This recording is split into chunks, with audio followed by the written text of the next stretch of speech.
Welcome to the stream, everybody. Rah! I'm just gonna start a stream off like that. What are you gonna do about it? What are you gonna do about it? Nothing. It's my stream. Hi, everyone. How the devil are you all? I'm feeling a bit mental today. I've had a hell of a day.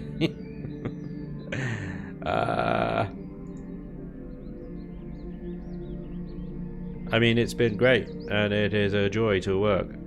Yeah, anyway. Hello! Who we got? We got Zombie Kitty over on YouTube. What's up? Welcome. 1K1 Chaos. Hi! HB Drifter. Hi! Cobalt, what's up, dude? Miss Penelope! Hi! Kipri the Bro. Very nice to meet you, sir. Merlin of Chaos. How you doing? Cobalt says, hello, Spangerino. Well, hello, Cobaltino. That works. I'm going with it. Gonna own it. I would love to be playing Empyrean right now, but my SV is bugging.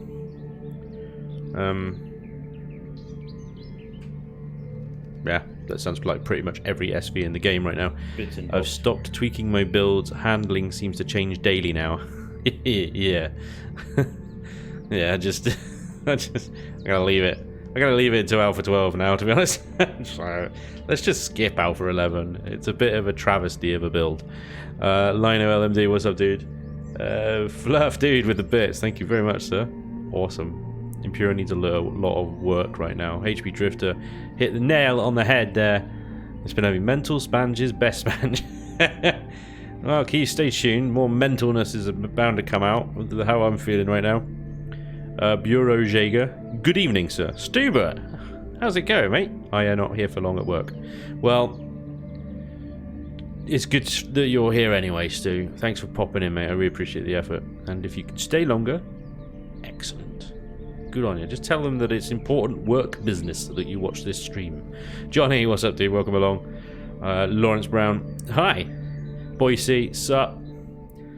2 days in a row. I know, Fluff. I know. I'm feeling it, mate. I'm feeling it. It's like normally most workplaces, and I speak generally here because your situation might be different, but when you start approaching the holiday season, Christmas and stuff, things generally, in my experience before, slow down a bit. Get a bit kind of mellow and chill. At the school I work, nope. Complete freaking opposite. Everything must be done before Christmas. I think I had a grand total of about 10 minutes sat at my desk today, and the rest of it was gallivanting around the entire campus, left, right and centre, doing all sorts. And yeah, it was a bit mental. Anyway, Merlin, glad to see you're okay, buddy. Thanks for joining the stream. Johnny, Spanj ASMR while I finish off this new base I'm building. Hell yeah, dude. Nice. Send me a screenshot when it's finished. Stu, but Aussie, what? Spanj, you must be Welsh. Can you sing? No. I'm also not Welsh, but I can be Welsh if you like. I can probably put on a slight Welsh accent now and again, although it does now and again also turn into Scottish or Irish, depending on which way the wind blows, I think, to be honest. Here I am in the second week of my 4-week holiday. You bastard. It is mad at work. Yes, it's crazy. Last day of work for this year, starting work again in January 13th. God damn, 13th, you git. Bonehead Skull, what's up, dude? G'day, g'day, g'day to you, sir. Why does that remind me of a sausage? I don't know. What? The thing in front of you right now? Well, that's the thing we struggled to spawn in yesterday. That, ladies and gentlemen, is the Vulcanoid. I finally managed to get it to appear in my blueprints library, and I've spawned it in because we missed it yesterday. So I wanted to give a quick start off with this one, and then we're going to jump into the combat CVs category with a challenge. So yeah, we'll have a quick look around the old Vulcanoid here, which is well, like I said yesterday, it was submitted because at the time I was doing a series on the game Vulcanoids, which, if you haven't seen, by the way, is a cracking little game. Well worth the sort of, I can't remember how much it is now, $15 or something that it's on the Steam for. It's in early alpha access, early access alpha. Still in construction, but yeah, great fun little Steampunk game, definitely worth a look. If you like sort of basic kind of survival slash shoot 'em up kind of thing. There's not much in the way of building. You get to manage your own drill ship, which drills underground and stuff, but it's not like straight up building stuff like we're used to on Empyrean or Space Engineers or anything like that. But yeah, so I was doing a series on that, and so the Volcanoid was born, and it was Kira Yamato, I believe. Let me just double check that a second before I give credit to the wrong person and make an embarrassment of this entire process, which isn't bloody hard. Let me turn on HV miners, the Volcanoid, Kira Yamato. I was right! Yay! I should say, like, oh, trust your instincts, but my instincts are shite. You all know that. You've seen enough of my bloody videos by now. So yeah. Anyway. Presidente, what's up, dude? Welcome along. I'm stuck at work as well, but damn it, I'm watching. See, Cobalt, man, that's the spirit we like to see. And Merlin says, I watched your Mech Warrior vid, Spanj, and I was wondering if you have tried Battletech. I have it. I haven't played it. It's sacrilege. I know. It's in my Steam library alongside many other games that I've just not played yet. It's just terrible. But to be honest, I mean, I came from Mech Warrior background anyway. Like, Mech Warrior 2 was one of the first proper computer games I played when I was a wee lad. Back on the old Pentium. Oh, what was it? The Pentium 115? MMX chip? Jesus, that's going back some. New DLCs, I've heard, yeah, good things, but yeah, oh man, it's just like, yeah, I need to get around to playing that and many other games. Plenty of people are suggesting things like Raft and Space Engineers and things like that, and a Gambit on my Discord server's got a Space Engineers server, keeps pestering me to go on and play as well, so it's a never-ending list of games I need to play. Anyway, first world problems, right? Utopia, what's up, dude? Welcome along. Says first day off in a month and I get to watch Spanj. This is already a great day. Ah, awesome. Feels. Boise, what's up? Watch the series. Great if you can shoot a pistol. Yes, yeah, the shooting's a bit funny, isn't it? But you get kind of used to it after a while. Wait, what did Merlin say? Oh yeah. Hazy, what's up, dude? Welcome along. Right, let's crack on to this thing because we've got actually quite a lot to burn through today, and I want to try and get it complete today because I want to take a bit of a break over the holiday period, which is probably no surprise. Just imagine a lot of you, well, all of you are doing exactly the same thing. Whoa, loud noises. Loud noises. Yeah, this is the Volcanoid by Kira Yamato. This was submitted as the Hover Miner, and is obviously a parody of the drill ship from Volcanoids. And yeah, I think it's a really bloody good effort, actually. It's quite fun. All the shutter doors on the outside are quite good, because when you deploy the drill ship in Volcanoids, like all these modules come folding out of the side of the drill ship, so that's a nice little touch. Let me get in here. And yeah, little corridors back. Fuel tanks, cargo boxes. He actually built this for me to actually use as well, because these cargo boxes are going to be swapped out with extensions when you're ready. And then there we go. Oh, that's loud, isn't it? Lots of LCD work up the front. Very nice. Couple of fridges as well. Now, the ultimate question. Say it with me, people. Does it dig? Does it dig? Right. Well, I can't even point it down, so it's unlikely. Hang on, let me use a keyboard. No. She doesn't even dig slightly. She doesn't dig even a little bit. She doesn't dig. Now, if I drove her into the side of a mountain, I suspect she'll dig. Let's drive around a bit, see if we can find a little bit of a lump of ground. A lumpy bit of ground. Right. Hang on, is that that's a vertical climb? Not a vertical, that's an upward climb. Try. She doesn't dig, people. Where is the auto mining button like in Volcanoids? Yeah, I just need a big down switch. Ah, brilliant. Well, it's a good little parody.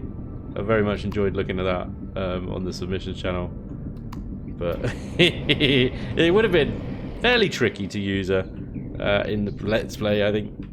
I would have had to chop her in half, I think, just to get her to go point down. That, again, is probably a bit of Alpha 11 kicking in there, preventing that nose from going down. But good fun little submission. Thank you, Kirimoto. Very cool. Right, let's crack on with some combat ships and the end game capital vessels as well. After that, we're going to be in space for this. What we'll go over here. These are all the starter CVs, isn't it? So let's move over here. This will do. Alright, so first up on my spreadsheet is the so we're in combat CVs first of all. We're going to have a look at the Galactic Cruiser GCHT-1 by GC Dragonfly. Although it's actually built by GPC Stargate on Steam. They might be the same person, I don't know. Thought I'd capture both names just in case. Multiple windows everywhere, bear with. Can you lower the HV? I could probably lower the HV, but I can't point it down, so is there a switch to turn off the hover engines? No. We're gonna move on. We're gonna move on. Okay, what was it again? The GC something Galactic Cruiser. There she is. Bang, bada, bang, bang, bang. And again, this is Windows GC Dragonfly that submitted this bad boy, the Galactic Cruiser. And this would have been for the combat CV category, although I do note it's actually entered into both, so I apologise if it was intended for one and I'm covering it under the other category, but never mind. Can it fight? It's a good question. It's got 10 forward by the look of it. It's got a 10 forward, and you know the Enterprise can fight, so anything with a 10 forward is pretty good. It's well armed. I would say it's probably... Are these all projectiles on the underside? Which is pretty good actually, because if you're taking it down in atmosphere, having the projectiles to shoot down is a good idea. On the top we've got lasers and rockets, more cannons, more lasers and more rockets. Just the lasers and rockets then. Nothing else. But if we remember, Thunderstrike, which was very effective, was also just lasers and rockets. So cool, and cannons, for that matter. It seems to be along the same sort of vein, really. Good, solid-looking ship. It's very well armoured. Let's have a look inside. Head in through the hangar door here. And we have a pretty good... This would have done... Yeah, I think this would have done very well at the end game CV, really. We've got plenty of hangar space here. Constructors and storage. Storage at 320,000. 320,000, I'm going to guess, on both sides. Yep. Got some lights blinking on and off. Every which way. Motion sensor turning the lights on and off. Steve! And the controllers seem to be named and labelled as well, which is very helpful. And that was another... That's 112,000, that one. And that's an ammo box. That's an ammo box for 112,000 as well. Okay. Storage, fuel and air. 112,000. Nice. Good workspace. I like the practicality of having the hangar right next to the production as well. We've got an elevator that goes up. We've got like an engineering section down the side here. Generator. Huge! 4 T1 generators. Huge amount of generators in there. Fuel tanks. Offline protection there as well. Large thrusters. Yeah, there's a big boy thrusters. They are as well. Alright. Pretty straightforward. Lovely. Is it the same on the other side? Yes, it is. And with gravity generator. Seems to be switched off at the moment. 61 kiloton lift. 102 kiloton lift. I like that he's labelled the actual weight. That's pretty good. GRD pest control. That's going to pop out a bunch of sentry guns, yeah. Nice. Very nice. Good little detail, that. Okay. Let's head down this corridor then. And we've got actual ramps here. We go outside, something I always forget to put in my ship, so that's nice. Shield Jenny. Dave. Warp drive. Pentaxid tank. Nice. Got medical up here, I'm guessing. We got a door into some thruster maintenance. Up here. That goes back to that. And then we got bunks. Alan the alien.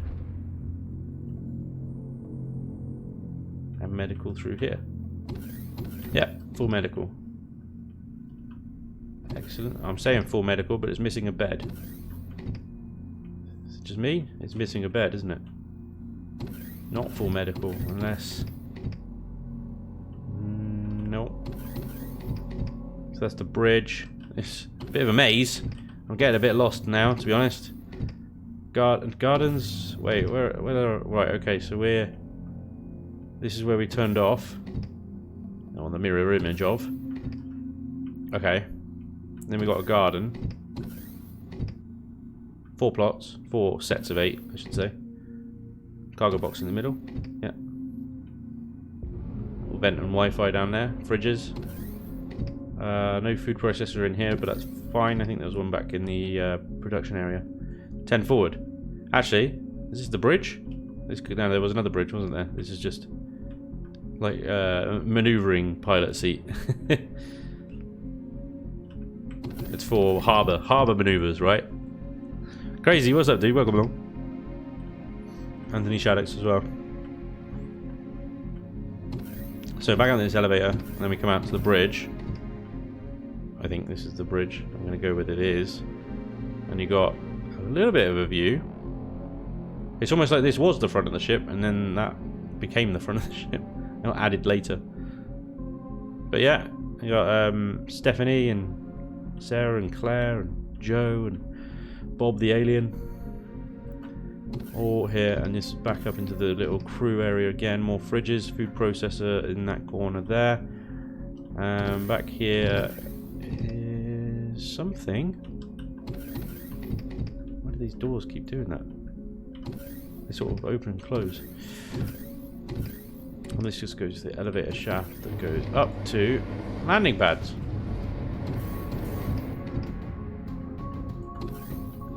And we're back into that. Right, okay. Bit of a maze. Bit of a maze. But it's definitely got everything, the production side of things. It's missing a bed in the medical. Armor-wise, yeah, 1 layer. Yeah, you're 1 layer of combat steel. Yep. So, wouldn't take a huge amount of damage. Turrets like that, if you're taking something from the front, you're going to get damage.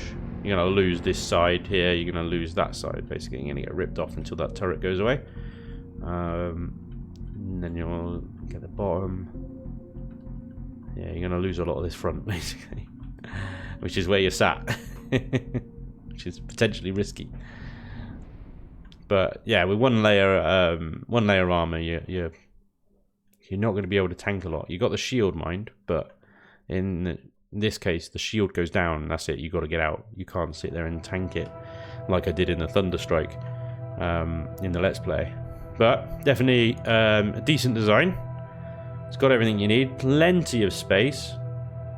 It's got a lot more sort of deco blocks and stuff like that than you perhaps need.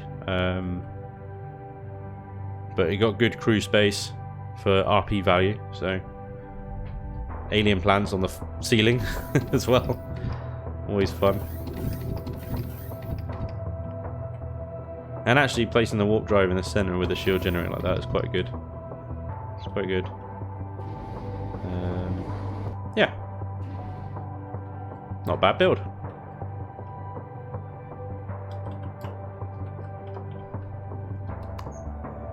Really good acceleration with those two huge thrusters. And we got the old Eleon please fix with the old maneuvering again, yeah? Q&E is incredibly sluggish. Turning, very sluggish again. But that could be our bugs. Tier 4. 4 million CPU.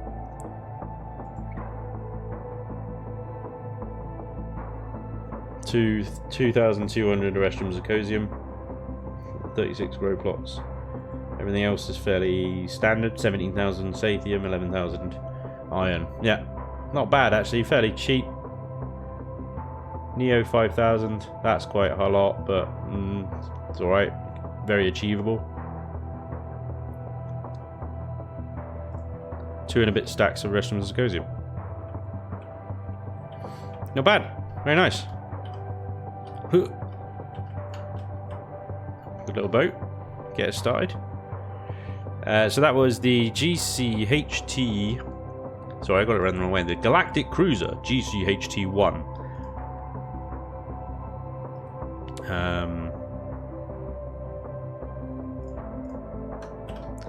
And that is by GC Dragonfly. And this is the link to it. There you go.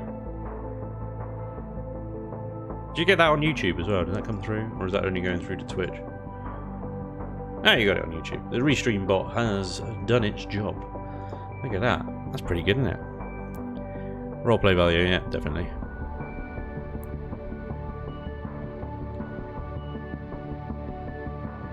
Right, next up. Oh, I lost my spreadsheet. There it is. Next up is by Joda. And is the Reticent Cruiser. And this was submitted directly. So I don't think there's a link for it, unless Joda, you're in the chat and you can supply us one. The Reticent Cruiser. Here she is. Oh, she looks a bit snazzy. Look at those engine sets.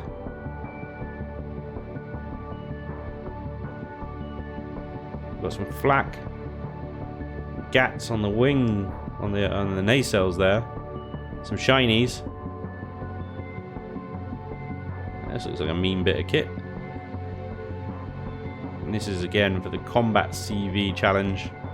So the idea of this challenge was to provide cost-effective, armed to the teeth combat CV.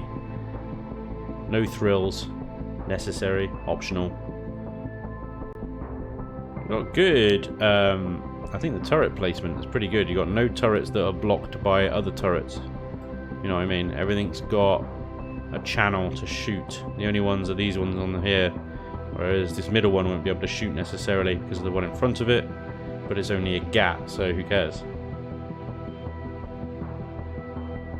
It's a good looking bird. Black and gold color scheme, shinies, purple accents. I like the medium and large thrusters combination in the nacelles. Looks really cool. Looks very neat. On the front and the back there as well. Those little side thrusters kicking in. And I assume it's a lander because it's got landing lights all over it. Turn these on a second. Signal logic, landing lights, full power standby mode as well. All those landing lights. Oh yeah, lighting up a city. It's a lot of landing lights. Nice. These are combat ships, but I mean the brief was for combat CVs, like try and raw combat, but I didn't really specify that you couldn't have things like production or anything like that. I just wanted sort of to give people a bit of creative freedom about how they wanted to approach it, but most of the combat CVs that were submitted are very multi-purpose. This is a decent sized hangar. I'm slightly concerned it might be a little bit low. These pipes might cut off a bit of the space in here. It should be alright. You could get You could definitely get Dorothy and Stella in there. Maybe Double Trouble. I think it might be a little bit too tall to get in there. But otherwise, for a couple of small SVs or something, it's a good size hangar space. And you've got production in here as well. So you've got this is a nice work room to basically just work straight out your ship, and you're straight into a constructor or repairs, armor, medical, whatever you need. So good practical value. We've got a door to the either side here, and that seems to go to storage container. And it's dark in here, and the little windows as we look in the hangar bay. Anything back here? Elevator bay here, which goes up again and winds round to access to the SV dock on the top here. This goes through like a cryostasis center, and wow, eight sets of 9. That's a lot of rations. And you can set one half of that could just be plant fiber for your plastic production, your carbon substrate. This goes down to nice little ambush hallway. I like it. Let's come. What does that say? Crew quarters, captain quarters, flight bridge, and battle bridge. Let's just go back a second to this elevator shaft. This goes down to. So we should be coming back to the hangar this way. Warp drive. Nice. Yep, there's a hangar. Okay, fine. Some storage over here, 320,000. Warp drive. Piping for days. I love the piping. I think that's the hangar for HV. Well, yeah, you can fit anything in it. You can fit HVs in it.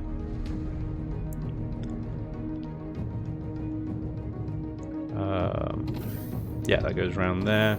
So this goes through to. Oh, it's nice. That's cool. Armor lockers, medical, O2, and then around here you've got another lot of doors, and this comes through to the battle bridge with sentries guarding the way in, multi doors. So if you do get boarded, you have a little bit of fight in you. Lots of lag shot armor in the front here. Yeah. Oh, look at you, cheeky swine. Yeah. Somebody's played a bit of PvP.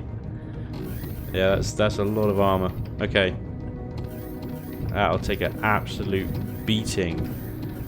So up this one, this is where we came out earlier, if you remember. We go up again. Oh, we got a little cargo. Ammo, 48,000 on both sides. Cool. Again, bit of a maze, isn't it? Where do you go? There's doors everywhere. This is the captain's quarters. You've got gravity, offline protection. Another door that goes up again to another bridge. Have you been taking, Jodo, have you been taking design suggestions from Lucifer by any chance? Because it's an absolute maze, which is very similar to his build. This is the captain's quarters, which is very spacious. Very spacious. Terracotta decor. Oh dear. To slow down borders, yeah, absolutely. Very loose-esque. A lot of his ships are built the exact same principle, just a bit of a maze, doors everywhere that go to nowhere, and dead ends. Shower and toilet out here as well, why not? Bunks for crew. Right. Down here. I'm out here. And is that's it, isn't it? I think we've been everywhere now. So look, that's the hangar. Yeah, can't go through the nacelles. But generators and engines, obviously. Armor-wise, yeah, you've got decent layers here. Fuel tanks are spread out as well, so if one goes, they don't chain react. Lots of lag shot. Lots and lots of lag shot armor. So, laggy missiles and shells and bullets and stuff that lag through the first layer of armor will get stopped by these second layers, third layers, as well. So yeah, and this little turret that he's snuck in here, well, because there is no line of sight targeting. Turret AI will just target the nearest targetable device according to their targeting selection, and they'll try and shoot this. Now, they'll try and shoot this through yay many layers of armor, and obviously the surrounding armor on these little plinths as well. And they'll try and shoot that because that's about there, providing the ship is facing directly at the enemy, or incoming firepower to the ship is going to be focused on the front nose there, where all that armor is. Which means all these turrets are free to fire at all the enemy turrets, while the enemy turret is busy melting through layers and layers of armor to try and get to this turret. Very cheeky. Nailed it! Very PvP. A lot of multiplayer PvP servers actually ban that technique. Because it's just so easy to abuse, which is why I will always and continue to say, until they actually implement it, line of sight targeting is an absolute bloody must. Elion, please fix. Because not only is it a pain in the ass when you're trying to shoot the turrets off of a space station and it keeps switching to turrets you can't even see and you aren't even shooting back, you know, and it's just like, no, shoot the ones that are shooting me. Whoa, this has got a bunch of T2 RCSs on it, and it turns like again, not the fault of the ship. Elion, don't fix. No, Elion, do fix. Fix your bloody targeting. Line of sight targeting, please.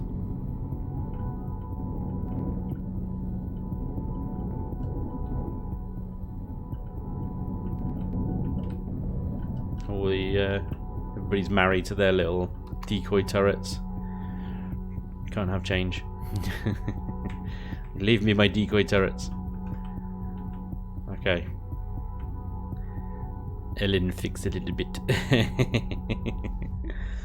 Alright, cool. So that was the Reticent Cruiser by Joda. Again, no link for that one. He submitted it directly on Discord. Next up is the Rams Konev by Raptor, aka HP Drifter. That is Rams Konev.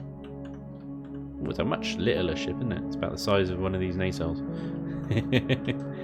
Which is kind of like more akin to what I was expecting, to be honest. I was expecting more kind of smaller, purpose-built combat ships. So this thing, for example, is 50,000 Sathium, 6,500 Erestrum Zircosium. It's a lot to ask in a single-player survival game. You get it. You'll get it. And especially if you've got auto miners that don't deplete, it'll be fine. But yeah, that's a lot of resources. Whereas this, I suspect, going to be a bit cheaper. So it's got far written on the side. It's a relic from Shattered Realm, perhaps. Very nice. This is actually a pretty reasonable looking little frigate. Second, multiple windows again. Don't fix it. I need my bait. Konev mod originally, was it? You renamed it to Cam's Konev. Okay. Well, the submission was for this one, so I'm gonna review this one.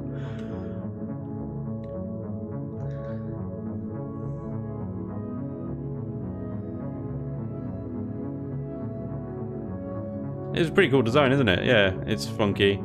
It definitely looks like a little space frigate. The shape is good. We've got some manual rocket launchers as well. It's going to be pretty lightweight, pretty fast, good thrust plasma and rockets. And on the main drive there. Landable. Access hatch under the bottom there. No hangar or SV landing capability, but that's fine. You literally use it to go and blow stuff up. A couple more rocket launchers plumbed into the bridge there. Has it got the armor? Has it got shield generators as well? That's the thing. It's got a good lag shot in here. And there's a generator there, which is a targetable device. And that nose or chin mounted plasma cannon, depending on which way you approach the enemy, is going to be a good, not even a decoy turret, it's going to be a good placement of turret. We've got expansion ability space there for more rocket launchers or lasers. We move those to the front and put lasers up there, vice versa. It's a neat little beast. I like the little use of half block here, kind of greebling. That's pretty good. Laser turret, rear guard. Alright, let's have a look inside, shall we? I think this is the only way in. Its main advantage is speed. How often do you review designs? Mine's not ready for her debut. Well, I'm only reviewing the designs that were submitted to the challenge on Discord for my Project Eden Let's Play. So, not often. Otherwise, I do get a lot of requests to review builds. So anyway, we've got... Oh, everything's very compact, and we've got our generators and pentaxid tank up there. I don't know if we can reach it. The repair station. And an armor locker up here as well. I don't know if we can reach that from here. There's no gravity. But yeah, we can reach the repair station. But not the armor locker. Interesting.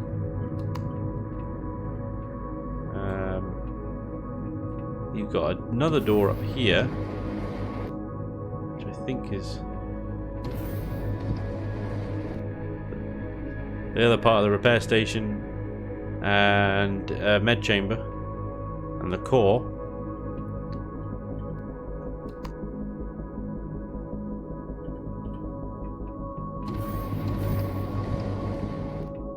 That is it for this section. I don't think there's anything else we can get to here, is there? Oop, chip through the armor. So if we go back out, was there another way in that I missed? Because you've got obviously this bridge here. Oh yeah, there's a back door to that here, which is obviously just to show. There's not even a pilot seat in here. That is just for show. I would like to see a fight between the Conum and the Reticent. Arg, YouTube lag, Twitch bear. This is a good straight fight in CV. Yeah, it definitely looks like that. It's got a shield generator in it, which is, I think, pretty important. But the armor, hang on, let me just check stream quality. Is it? Nope, 0 drop frames on my end. So this is entirely YouTube.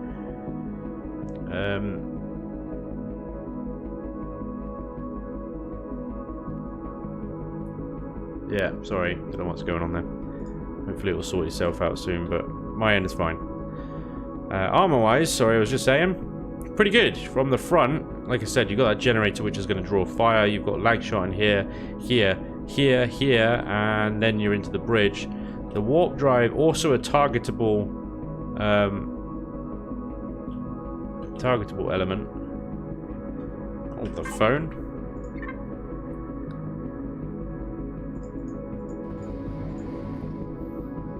Warp room warning. Emergency. Now we got another turret there, just tucked away. I didn't notice before. So you've got orbital and planetary weaponry. It's even more guns than we originally thought it had. Plus it's got red alert. Red alert! Nice. Really good little beast this. Yeah, very nice. You're only going to be able to access it in space though. You need a jetpack because it's not elevators. It's all just floating stuff. It is pure combat destroyer. With the lag shot armor, there is no luxuries, no grow plots, no constructors. This is what I was expecting when I asked for a combat CV, basically.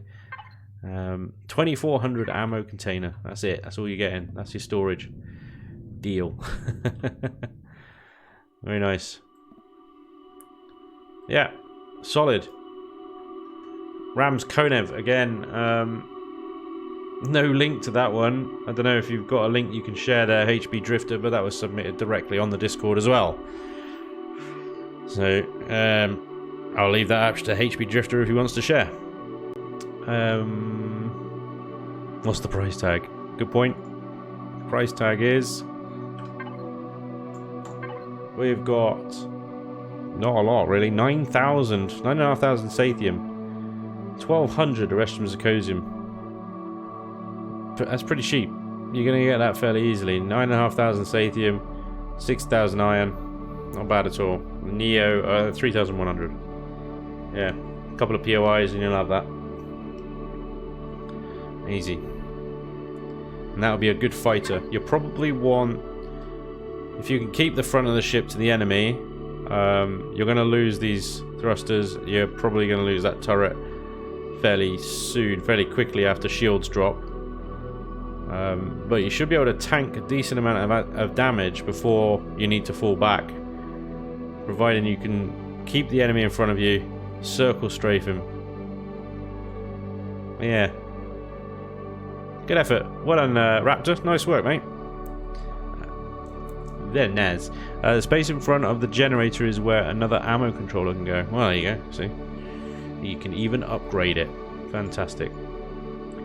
Okay, next up in Combat CV is submitted by Masasuka. Or Masasuka? Oh, I don't know. Built by Canada's own Falcon. It's a ship called Moya. Not to be confused with Moya from Farscape, I suspect. Let's have a look. Moya. There she is.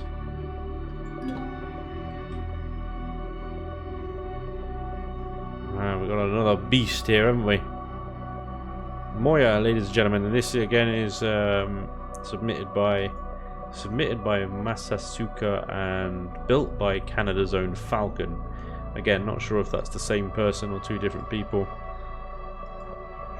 Here we are.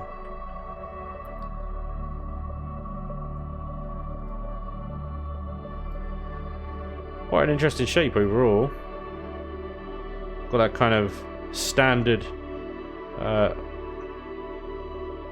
wedge shape thing going on at the front, but then this kind of like drive train out the center middle at the back there is quite interesting. Random red turrets for reasons. Are they multi-turrets? I think they are, aren't they? That'll be why they're red, I assume.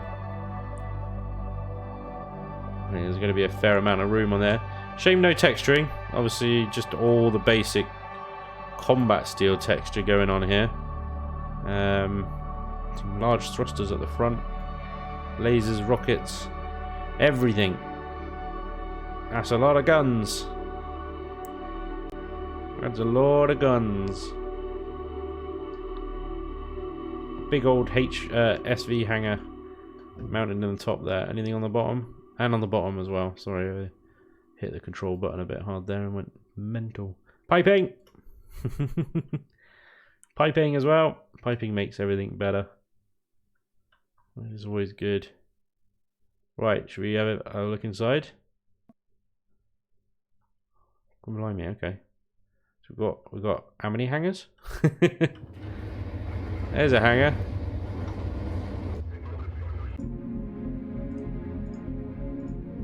The MS tie-in. There's another, those big hangars as well.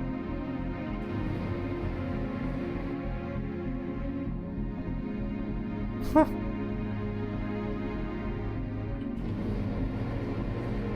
Crikey. There's a lot of hangar spaces. A11 version is on my workshop. Also linked in Spanj's X-Cals and the Imperion Discord. Cam's Konev, basically the same, just has more guns and is better suited for combat. Sweet. Nice one, dude. Thank you very much. It looks like an aircraft carrier. Yeah, inside you're absolutely right. You've got the sort of top and bottom access hatches. Hangars everywhere. Lots of space inside. Shield generator haphazardly just strapped to the wall there. Another multi-turret. Now that I think I know what he was doing here. I think the idea is, oh, you could park a hover vessel or something in there, and then you dismantle it with the inbuilt. Except if you miss the hover vessel, you start taking apart your own ship. So, one to use with caution, for sure. Oh, we have got a bit of texturing. We've got some blue carpet up on the walls and the floor here. And this comes out to little side viewing gallery type things. And these go out to quarters. Green quarters with thrusters in them. Now that is going to be a warm night's sleep. Nothing like the hum and burn of a thruster to send you off. Brilliant. 0 F's given towards crew well-being. Hashtag not my captain. Warp drive, generators, fuel tanks. Kind of tucked away at the back here, quite nice. That's where they should be, really. Hang about, did I? Oh yeah, you can see the warp drive from up there and down there. Fuel tanks. Oh. And you're back in the hangar. Right, okay, yeah. Fair enough. Cool. What's this big lump here? Is this just fuel tanks? Yeah, big lump of fuel tanks. Nice. And at the front, we'll go back up to our carpeted front. And we've got... Oh, we got a bit of a disco going on. Look at it. Is that a star chart? And your choice of cockpits. Which one do you want to choose? A little mind the step hole. Watch out. And this goes down to... I don't know. More quarters? Medical? Medical. Here we go. Red Bay. And this goes up to the other side. Okay. There we go. And this comes out to the hangar bay as well. Okay. Not too confusing on the layout then. 73,000, 16,000. Container controllers are quite small. 192. That's getting better. Ammo is 160. Number 5 is 168. Ore and wood of 48,000. You got a fair few little cargo boxes as well.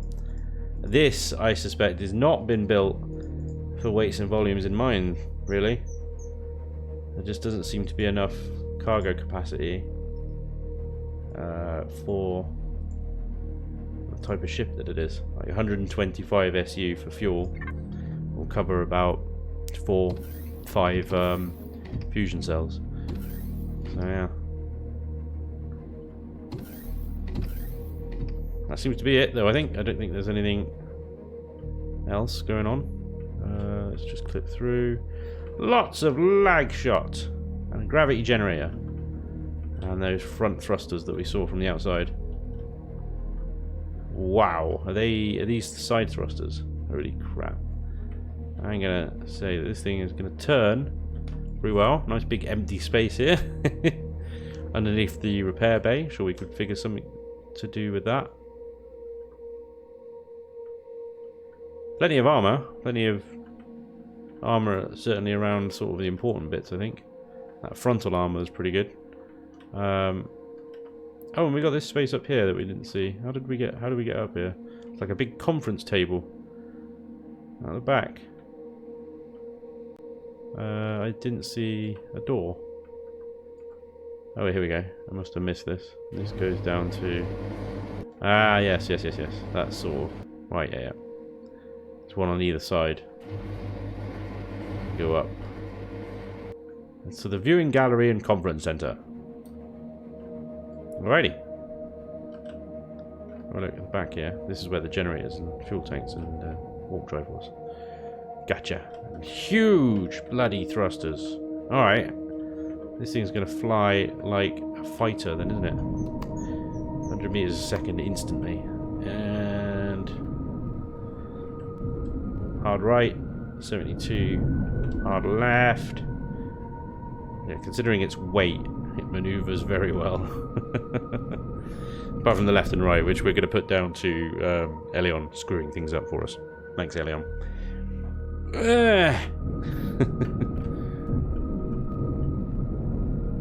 It turns like a boat. Then it is a boat. All road leads to the hangar. Those do a bit, don't they? Toasty. You can multi-tool the same ship it is mounted on. I don't know. I maybe Voxer. I don't know. Certainly when multi-tools, I think, were first around, you could. What's that? Draugen, nothing like watching Spanj. What? While at work, building machines. See, in my mind, I thought you were going to say nothing like watching Spanj whine. But I'm glad you clarified. While at work, building machines in the RW. A bit random. Dreamweaver, what's up, dude? Nothing like watching Spanj whine. Thanks, Bullet. Always count on Bullet. Right. That was Moya, and that was by Masasuka, or submitted by Masasuka, built by Canada's own Falcon. And the link for that one is there. Next up is The Bombastic Bombardment by Kiriyamoto. This is a fun one. Bomb. This is a funky one, this one. And that is The Bombastic Bombardment by Kiriyamoto. It's basically a giant floating gun platform. That's how I describe it. Park it above what you want destroyed, and it will do the rest, I think, is the general principle. So we got rockets on the outside ring here, I think. Yeah, all the way around. Rockets. And then inside, you got GATs, lasers, or are these plasmas? These look like plasmas to me. GATs and plasmas. Yep. Damn. So that should be a pretty good light show. Parking that above something. It's quite a unique little design. It's a wild design. Donut with hundreds of thousands. That's exactly what it looks like, Bungo. Yeah. It's a donut with hundreds of thousands on, and piping. Lots and lots of piping. So to make an entrance, come out this central elevator, and you've got shield runch T1 shield generator. Watch out, 320,000. I think it has to be T1, doesn't it? I think you can.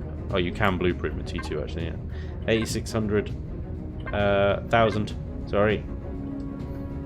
Ammo container constructed right here. Everything is in this elevator shaft, basically, isn't it?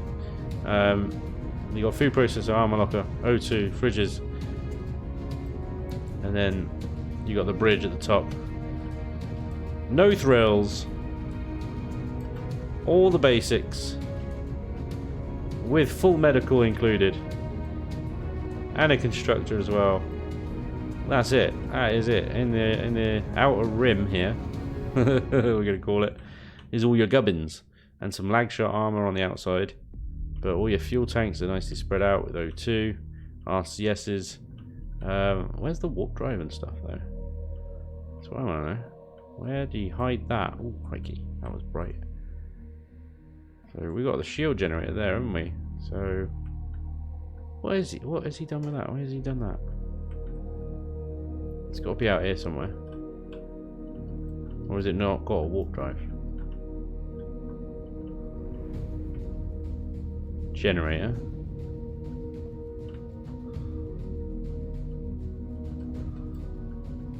Nothing. Generator. Nothing. What? Need the donut, smell the donut.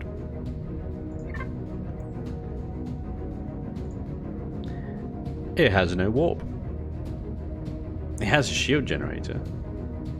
We saw one. As it's ungrouped. Nope. Where is the shield? Did you see that in here? Constructor cockpit, thrusters, equipment, wireless, polarized shield hull. There it is. Yeah, no warp, and no pentaxid tank.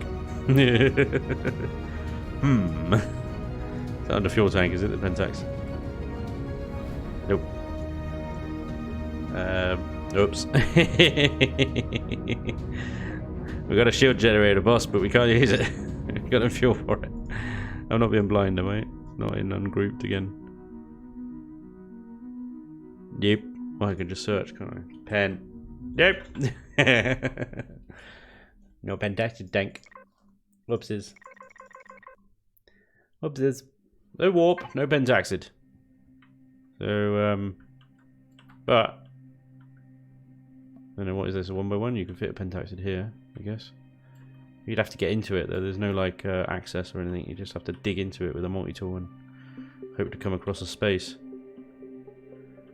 If I had those two things, it would be outstanding. Little donut of death. Still fun. Maybe upgradable, yeah, maybe. You got the shield generator, you just need to find a place for the pentaxid tank, and then at least you can then dock it to a CV that has warp drive, and off you go.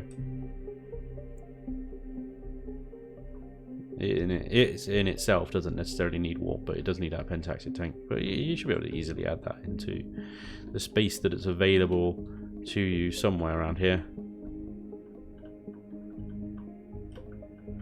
Pop it in here somewhere, probably.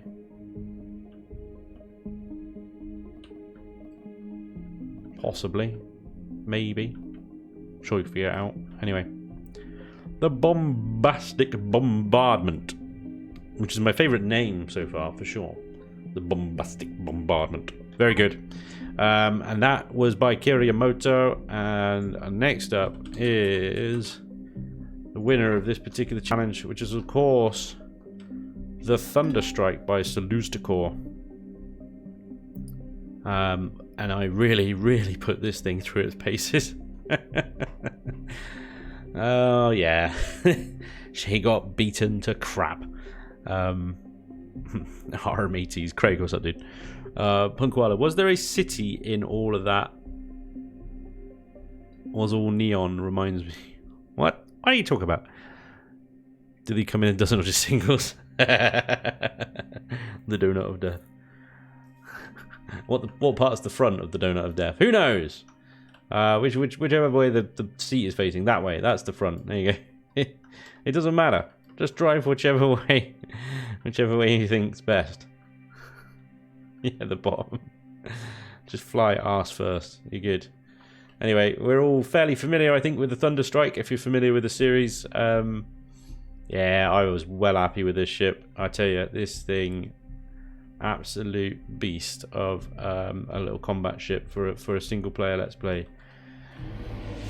And it's a Saluztakor build, so it's also absolutely gorgeous and stunning inside and out.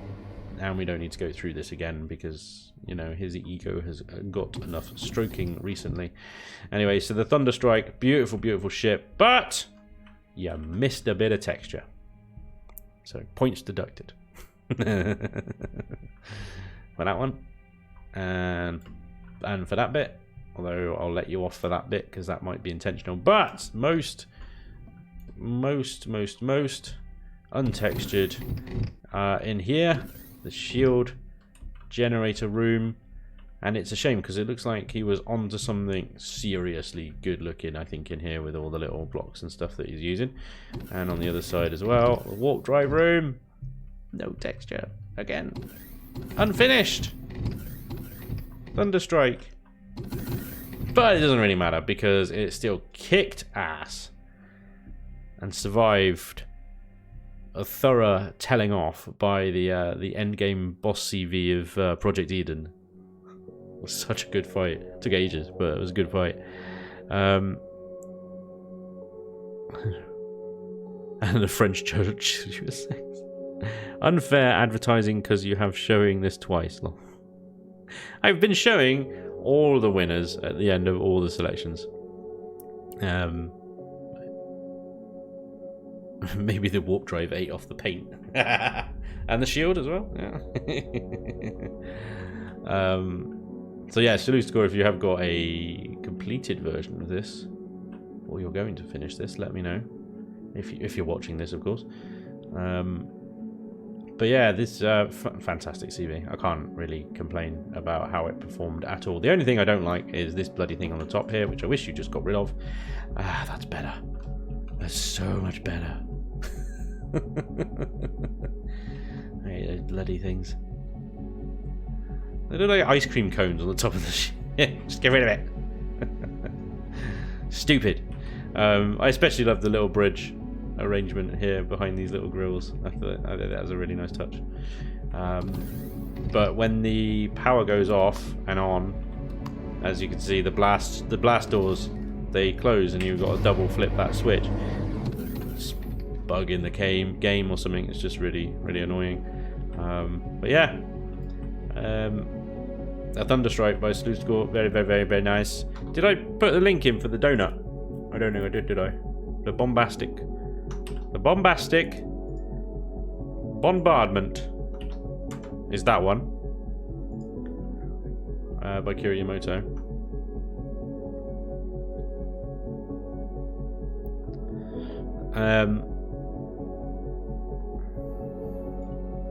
As for which one I would have chosen,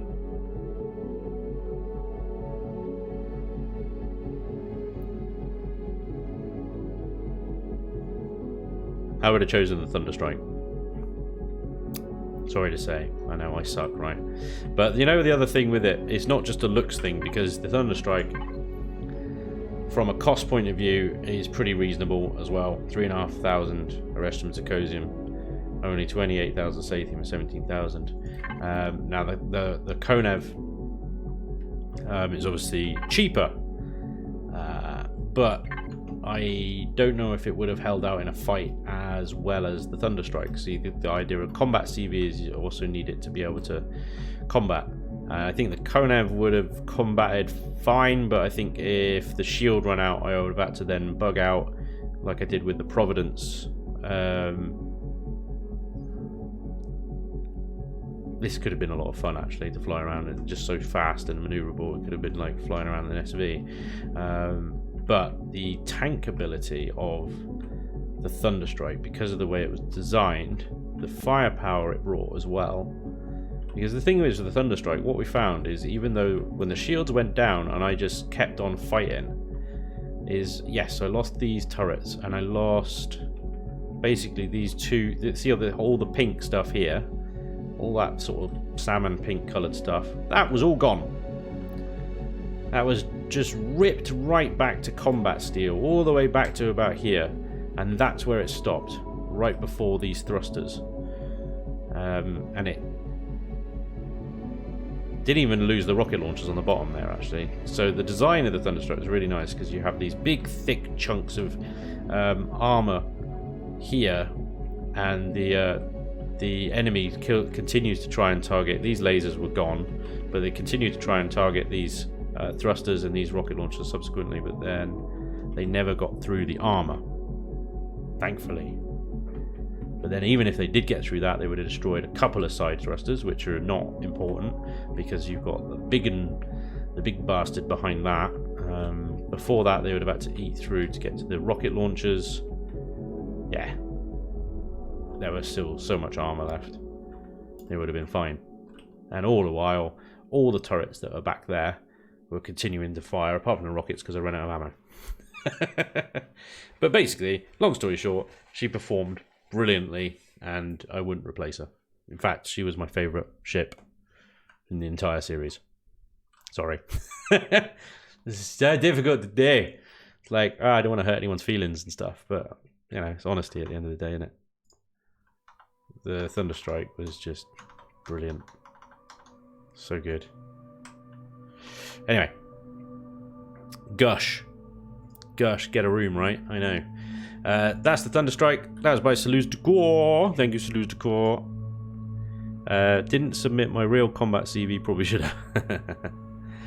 I like the TS because of its size. Exactly. It's small enough, planetary, meaty enough for combat. Not too expensive. Not too cheap. Yeah. It's a fantastic design. Well done, Saluz Decor. Fantastic stuff. Thank you, sir. That's, yeah, two challenges he won, because he won the starter base as well. The cheeky bastard. Anyway, we now move on to our main event. The endgame CVs. Now, this is the one where we had the most submissions. We had a lot of submissions for the endgame CV. Some of them were duplicates, so I can at least skip over those ones because we've already seen them. So the Galactic Cruiser, the first one that we saw in the combat CV, was one of the ones also submitted for endgame. So we're going to skip straight ahead and go to Bullet Magnet's Caravel CV, submitted for the endgame CV challenge. Caravel, there she blows. Bingo. Oh, what? Oh, don't do this to me, wife. No. Ah, fantastic. It's fine. False alarm. Don't panic. Don't panic. I'm not panicking. It's fine. It's okay. Sorry. Yeah. Wifey texted me earlier. She's like, "Can I get a lift home later?" I'm like, "What time?" And I'm streaming. She said about 9:45, and I thought, yeah, it'll probably be alright. And then she just texted me and said, "I've finished way early." And I'm like, "Great, you're going to ask me to come and get you, aren't you?" No, she's going to get the bus home like a proper peasant. Excellent. Good on her. Bloody peasant. Right. Moving on. Bullet Magnet. The Caravel. The level 25 endgame CV. So the brief on this one is basically CV that can do everything. That can live in, can do a bit of combat as well, hold everything, build everything, has a farm, you know, endgame CV. Everything. Yeah. So here is the Caravel, which is a pretty good little beast, actually. Quite a unique little shape. I like it. It almost looks like an Imperial Corvette, you know. I think there's this kind of the wedge-shaped thing going on at the front there with the armoured bridge detail over the top there. It does have a very Imperial-esque kind of look to it. It would not look amiss, I think, in a Star Wars Imperial fleet. Oh, and I like that. That's cool. That's pretty sweet. Little, do you park that over a auto miner and then just go and grab the auto miner?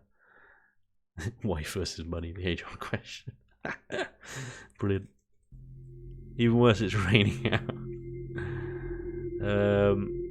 It's a mostly steel construction with self-defense weaponry, built as an auto miner service vessel. There you go.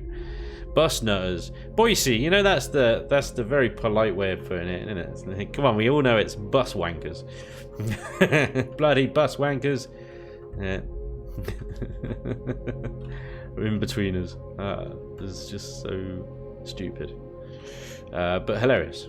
We've got some turrets. Let's pop out some turrets here, because I think we've got some Got some signal lodges. Let's go. Everything. RCS is gravity. The whole caboodle. We want everything switched on. Hangar door open. Give me thrusters as well. All good. Right. 3 hours of power sat idle at like 9% fuel as well. Yeah, really good shaping actually. He keeps talking about his wife like that. He will be looking for submissions for new living arrangements. Well, she doesn't watch my bloody content. Fine. But somebody she knows watches it and may tell her. Yeah, good point. All right. Love you, wifey. Right. This is pretty cool. You got 2 little SV pads on the back and another one on the roof as well. In a hangar bay here. Plenty of room for a good HV tank and a miner, I would say. Definitely room for 2 in there. I would say. Very nice. And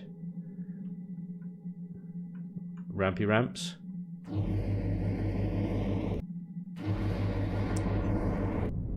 Calm it down, yeah? Bloody things. Good little detail in the hangar here. I like the little walkways at the top. Always like a hangar with walkways over the top for some reason. I don't know why. It just seems more like real and lived in, you know? That's just me. Backpedal quick.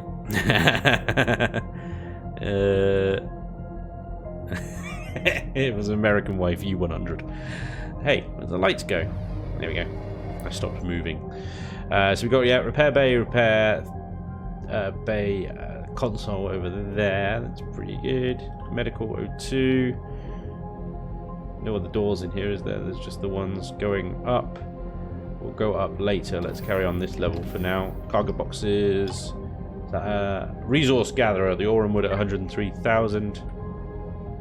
More constructors tucked away over there. Offline protection. Armor repair station. Ammo box at 27,000.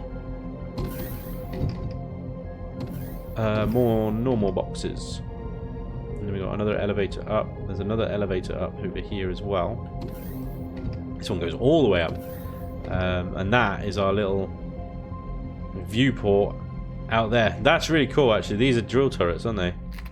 That drill and multi-tool. So you could park this over a deposit as well. No, you can't. You can't use these on a planet because reasons. So stupid. Just, no, I'm not going to get into it. I'm going to just get stuck into it. Anyway, you can't use either of these on a planet because we hate players, apparently, at Elion Game Studios. And hate everyone. Yeah, whatever. Anyway. CPU extender? Yeah. Whatever. Moving on. Is that all that's up there? Just literally. CPU extender. Let's go with the other one. Oh, we got another one here. That goes up to the other extender, and then. Oh no, we can't go into there from here. God mode. Yeah, we can. And then we got. Oh, sweet. So O2. I like how everything's like color coded and stuff. It's pretty cool. Little view down. Nice. This goes back to the hangar bay, and we're on the little walkway over now. Let's go left. HV drills work now in space, yeah.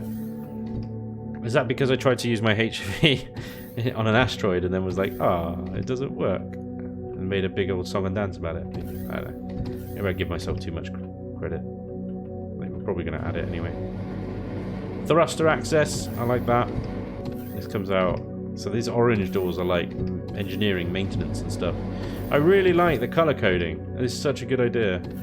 I'm sure you're not the first to do it, or certainly won't be the last to do it anyway, but airlock, danger, big thruster. Another big thruster. Having like very big fan of Jeffrey's tubes and having things accessible and stuff. It's very difficult to do. Oh, hello, cheeky. How as well, cheeky. O2 station, and we're on to the SV landing pad. Nice. Shadows, more cargo. Same on the other side. More cargo, yeah. How as well, cheeky. I like that. So I thought that was just like, that was a bridge to nowhere. I thought I was just going to fall off into my death. This is a mirror of the other side, yeah. Cool, okay.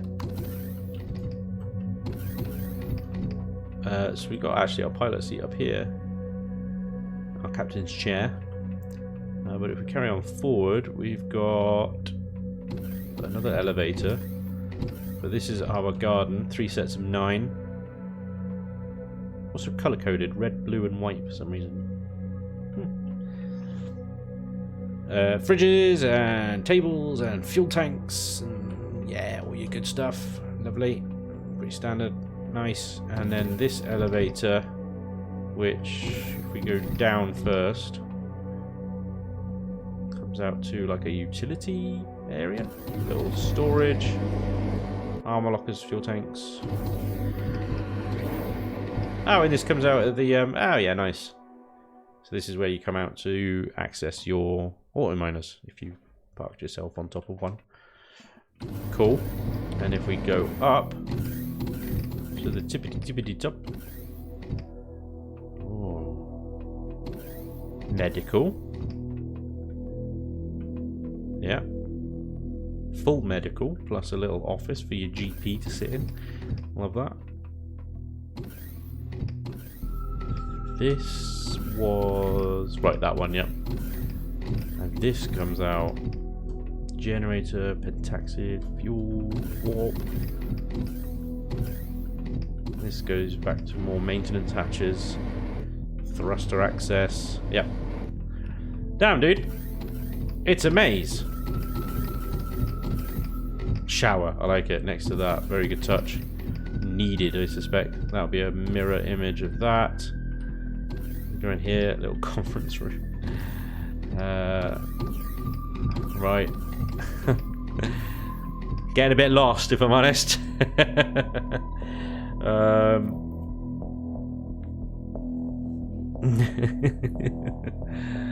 Right, we've made it onto the bridge. We finally made it onto the bridge. And we have 3 pilot seats to choose from. And there's the drill lasers. 3 drill lasers on the front of it as well. Pretty good. So, it's more of a... because it's steel armor, isn't it? It's more like a mid-game CV, I would say, rather than an end-game one. But I suppose you could always upgrade the armor. But I wouldn't have liked that job, to go across all of that, going upgrade, upgrade, upgrade, block by block. T2 shield generator, though. So, and... yeah, some RP value with the crew quarters and stuff there as well. It's yeah, well said, Merlin. It's a good ship. From an end game point of view, you've got the production, the storage, the hangar space and stuff. It's just that armor. That standard steel construction. Yeah, you've got storage for days, mate.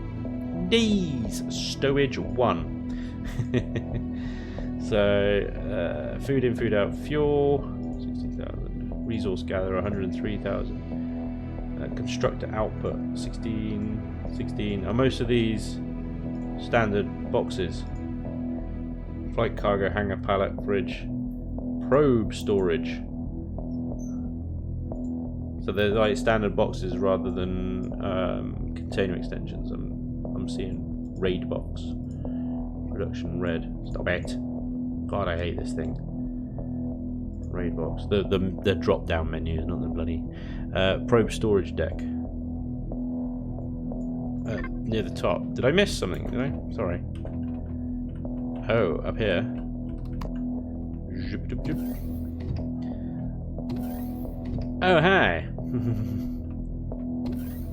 Nice little captain's quarters. That's pretty cool. Ow. I hit my head. That was the shield generator, and this was the crew quarters, wasn't it?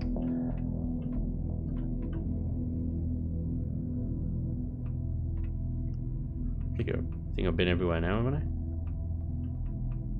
I? Huh. Probe storage is in between with an antenna at the top.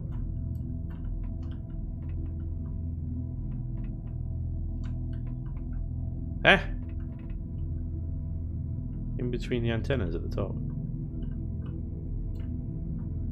That's your shield generator.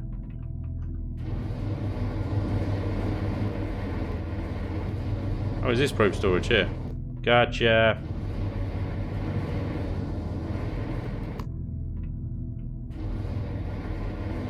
Haha. Nice. That's some RP value right there. Very nice. Fake launchers. Yeah. Like little photon launchers. I like that. Probe launchers, as you call them. Nice. Yeah, man. That would be awesome. That would be cool. Hopefully they'll remodel the ammo box one day to make it look like, or make you so you have a choice, like with the cargo boxes. So you can have an ammo box like it is now, or you can have one that looks like a rack of missiles or a rack of artillery shells. I think that would be really cool. Or like chains of 15 mil and stuff like that. It just looks so good. Maybe one day. Low priority, so probably not. But yeah, nice, dude. Very, very cool. Like I said, I like the shape. The practicality of it is bang on. And you've got RP value like fake launchers and stuff. Very, very nice. Sorry, I just whacked the microphone, so I'm sorry if that just reverberated through your ears. Right. Thank you, Bullet Magnet. That was the Caravel. The link for that one is there. Very, very nice. Next up is the Cantorechetti by our very own Raptor. HKA HP Drifter again. Right. The Cantorechetti. Right, here he is. Definitely looks like a Raptor ship.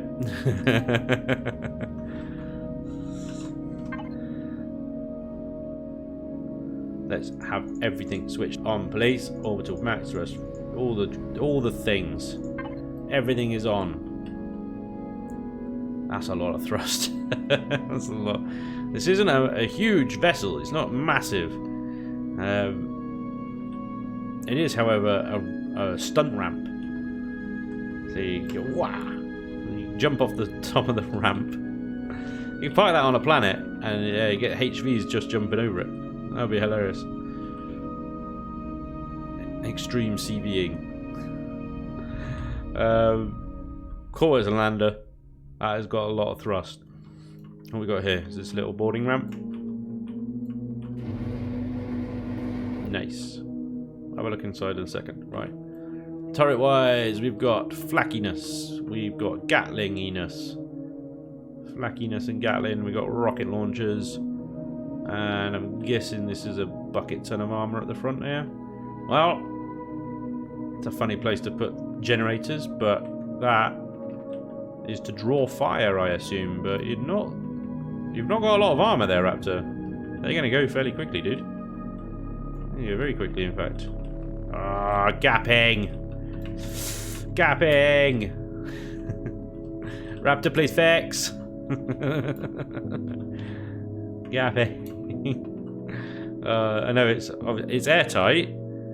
So if you do show airtight, it's fine. It's airtight, but it's not visually airtight.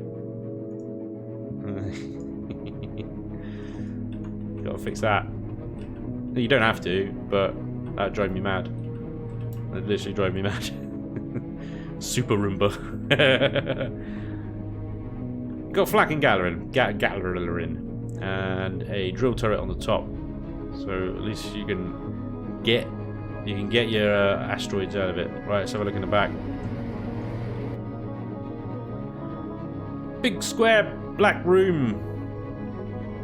Probably enough room in there for 2 SVs, a hover and an SV. 2 hovers, 2 smallish hovers and an SV. It'd be a bit of a squeeze, but yeah, I think you could probably get 3 in there. And production, warp drives, 3 armor lockers, med chamber, everything. The medical is just strapped to the side of these cargo boxes here.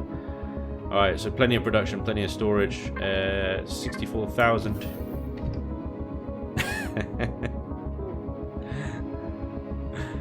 A construction assistant. It's a stealth ship. There she is. This is a construction assistant. Breaking out the moves. It's a support ship, like I said, meant to assist Ascendant Justice. Also has an escort I haven't released called Cleansing Truth. A very Warhammer style name. Cleansing Truth. And we got 320,000 ore and wood and 320,000 standard container and generators adorning the ceiling. Don't stand here too long, however, because you will get singed hair. Still. That acceleration is mad. Right. Left. Yeah. But then... Oh, actually, survived Elion's hand of doom, soul-crushing nerfage quite well, actually, hasn't it? I just realised they didn't actually drive the Caravelle around as well. Sorry, or look at its cost. Because I'm really good at this, guys. I've got it all laid out like in a little script in front of me, so I never forget anything. What? You don't believe me? What? 53 million. CPU. Cool. It's a little over. That'll be the 40 T2 RCSs. No wonder it turns alright, despite Elion's hand of doom. Oh, hi.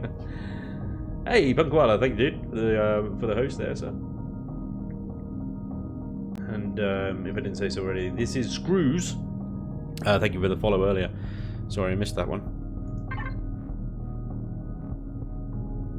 Reasonably cheap, actually. Yeah, pretty cheap. It's 10,000 Sathium, not bad at all. It has the production. Does it have? It doesn't have any grow plots though, does it? It doesn't have a garden. Nope. No, it doesn't have a garden. I don't think it's got all the stuff in there. Yeah. Right. So wouldn't quite work for an endgame CV, I'm afraid, Raptor. There, dude. Needed an all-in-one vessel, ideally. But yeah, not a bad little medium sort of fighty, miney ship. Although, has it got? You got an ore and wood container, and you got a drill turret on the roof, haven't you? Yeah, that was it. Okay. Cool. 40 T2 I'm the king of excess. That's awesome. That's so much. So that's the Cantorchetti.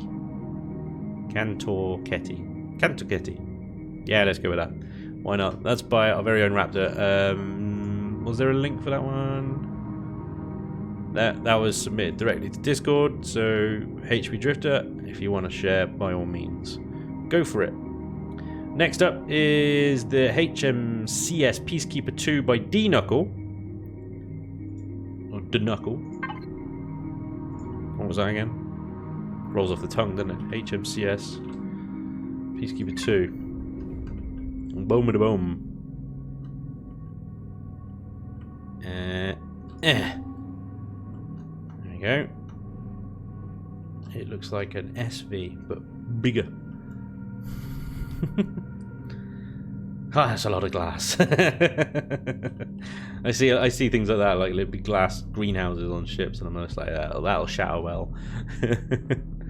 Yeah, that'll shatter well when it gets shot at.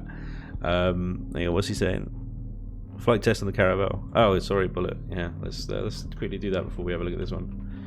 Flight test. I've got to flight test them all now because I started doing it. Yeah, that's good forward. Actually, banks reasonably well, but hasn't quite survived the cruel hand of Elion's RCS nerfing. It's a bit slow, but no, you can work with it. You can work with it. It's funny, isn't it? Like, we're gonna put in the CPU and stuff and make ships smaller and more specialized, and then we're gonna make them turn all like 400,000 ton cargo ships. Yeah, nice. You got good acceleration in all directions, especially up. Wow. It's almost instant. Look at that. Down. 90 meters a second down. And nope, reversed. That's going to cause some spinal injuries, I'm afraid. Jesus. Yoinks, that's some serious G's that's going to be pulling. It is a lifter, yeah. I can tell, because you've got a standard steel construction, so it's actually not going to weigh that much, is it? 8.56 kilotons. Nothing! Nothing. You can fit that entire ship into my ST-03 and it will lift it. That's how light that is. Yeah. Very nice bullet magnet. Yeah, very nice, cool. Right, next. Peacekeeper 2 by D-Knuckle or D-Knuckle.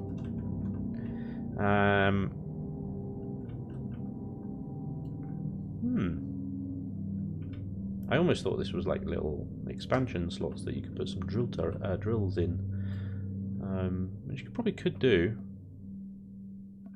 Maybe. Not a bad looking boat. It's quite sleek. I like it. It's like I said, it looks a bit like an SV but bigger.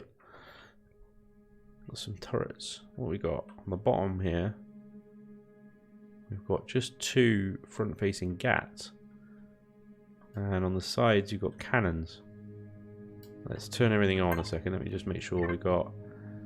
Oh no, everything is on. Right, we can turn the spotlights on. Thrusters and weapons are all on. We've got eco and sleep mode. Eco presumably turns off most of the thrusters. Sleep mode just turns everything off, apart from the fridges, I'm going to assume. On the top we've got rockets, we've got plasmas, more cannons, and at the front here you've got a single lowly drill. And I'm still like, where's my textures, Elion? Everything's so low res. It's terrible. Oh dear. Right. They're having a lot of trouble at the moment because people on like 8 gigs or 16 gigs or something they couldn't even boot the game or something. Anyway, so they turned all the textures down. Decent sized hangar. Yeah. And we've got a little walkway up here as well. Oh, there's the warp drive and stuff. Tucked away at the back here. Oh, nice, okay. Yeah. Very cool. Yeah, this is a big old hangar. You can definitely fit everything in here. 2 SVs, 2 hovers, no problem. Easy peasy.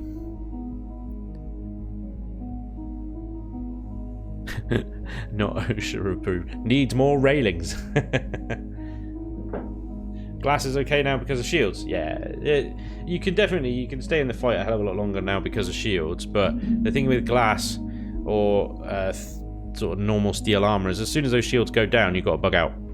And what you can find yourself in is just a loop of who can get whose shields down first. So you remember the Project Eden Let's Play, and the reason I took so much damage on the Thunderstrike is because if I'd fallen back, the shields would have recharged, I'd have had to come in, take the shields down again, by the time which they would have taken my shields down, and it would just be a back and forth that would have never gone anywhere. It takes forever. So you are still in combat situations like that, and I know that's an extreme because that was against an end boss CV, but combat situations like that, you do have, or it does very much benefit to have armor as well. Anyway, they do have anti-shield turrets for POIs now too. Yeah, exactly. So yeah, you do need that armor, I think, if you especially. So we've got medical up on the walls, but we've got everything else here. No grow plots are installed, and that's a lot of grow lights. There's too many grow lights. We're not going to need that many. We've got storage, 7600, small constructors and advanced constructors on both sides. Sort of everything here. This is a good workspace that you can get to everything. We've got the food processors up here as well. More storage, 24,000. Our medical, that could be problematic. I've I've had these med chambers on their backs before, and you get stuck in them. I don't know if they fixed that or whatever, but yeah, that has happened before. Could be problematic, I don't know. Remove LCD after reading. Eco save turns off approx half of the engines and most RCSs. Sleep mode turns off remaining RCS and various other equipment around the ship. It does not turn off turrets, fridges, lights, or anything else that already has a switch on the P menu. When at rest, turn on both sleep mode and eco save for full power saving. Also turn off constructors and spots as well. Very nice. Excellent. At the front here, if we go up these little steps, we get to the bridge. Single cockpit bridge with views out across the stars. It's a good little exploration ship, really. So if we go up here, this goes out to the roof. Yep, where we can tend to the top of the ship.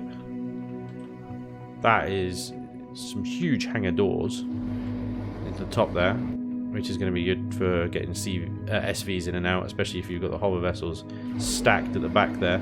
I know in Providence I had a bit of trouble getting the SVs out when I had the hovers in front of them. I still managed to get them out and stuff, but yeah, it was a bit of a pain. Down here from the hangar, gravities, fuels and stuff. Same on the other side, except ammo, 64. Fuels and stuff. Yeah, ammo and fuel tanks right next to each other. My favourite combination. At the top of the gangway we've got E2 generator. Monster. Same on the other side. T1's shield generator. Caution. We got a little down here as well. Right primary. 216,000. Left primary 216,000. I missed those. There we go.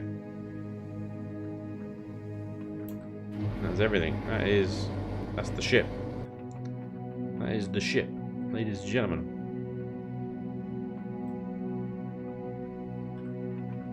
Nothing in these nacelles, just engines and fuel tanks, as it should be. Very nice.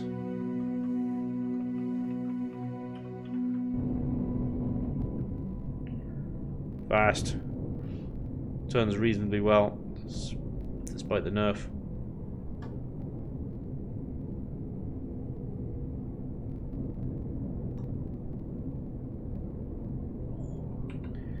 Losing frames. It's because I went too far that way, so I started loading in all the starter CVs. Now it's fine. Now it's fine. Back up to 32. But yeah, plays reasonably well. Smooth. It rolls really nicely. Got a good roll on it. Excellent. Peacekeeper Mark II, but Denuckle. Right. Yeah. Level that out. Park that there.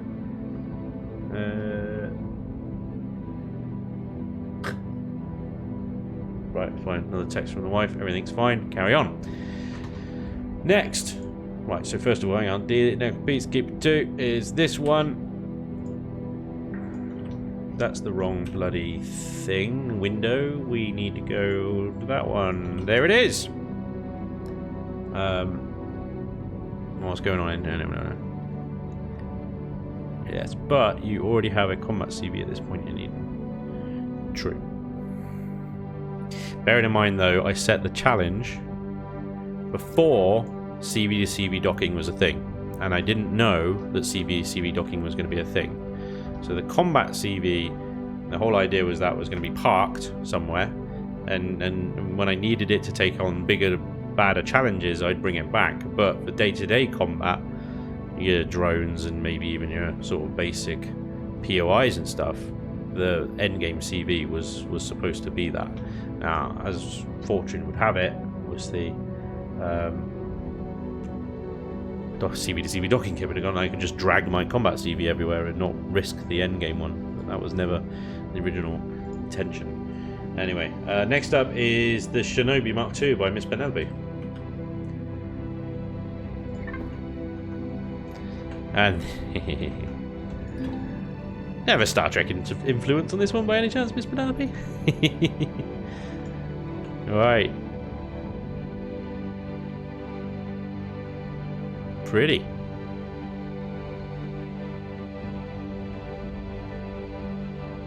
Let's get rid of that.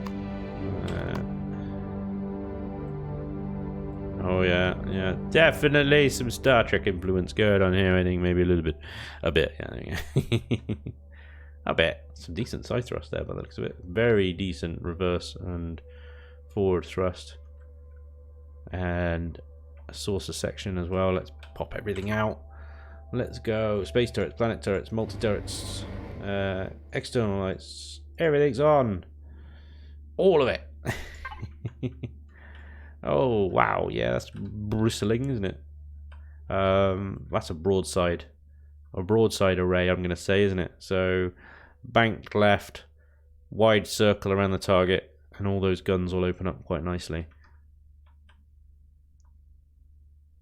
And you have got a multi-turret on the front, with a couple of lasers flanks, cannons, and rockets on the underside as well. This thing is armed to the teeth. This isn't very Federation. What kind of guns you've got? Do you know what I would do though, Miss Penelope? Is you see you got these landing pads here. I know it would perhaps upset the shape a bit. If you use retractable ones, then these rocket turrets will not be obscured by those feet and have a bit of a better firing arc. I do like the angling on the rear here is pretty nice. It's pretty good. Looks funky-ish. Not sure these thrusters are entirely necessary. I think these four will cover it, to be honest. God damn, this thing's gonna lift like a monster as well, isn't it? All right, let's go inside. Let's have a look. Not bad. Yeah, room enough for 2 HVs, big SV, or vice versa. In here you've got a lot of RCSs lining the walls. 16,000 little container extensions, 8,000 weapons. If you're not using the extensions, use standard cargo boxes because they don't use any power, and I don't believe they contribute any CPU points either, whereas the controllers do. Phaser banks. Depends on the timeline. Yeah, true, very true. Have you noticed the guiding lights for the hangar bay, or the warning lights for when the hangar door is open?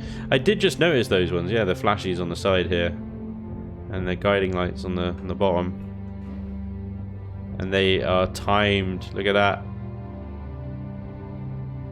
Yeah, very nice.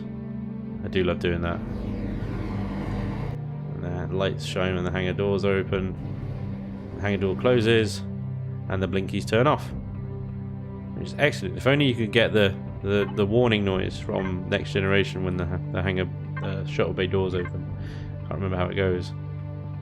A little warning noise they got. 320,000. Bulk storage. 67,000. Some good storage here.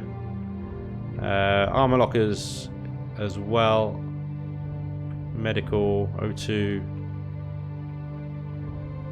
Ventilation. Excellent. Excellent. Engineering. Left. Bridge. Hydro. Everything else forward, basically. So, is that engineering left through the door? Or was that engineering... Did I miss a door out here somewhere? I don't think I did. So there must be go through and then left.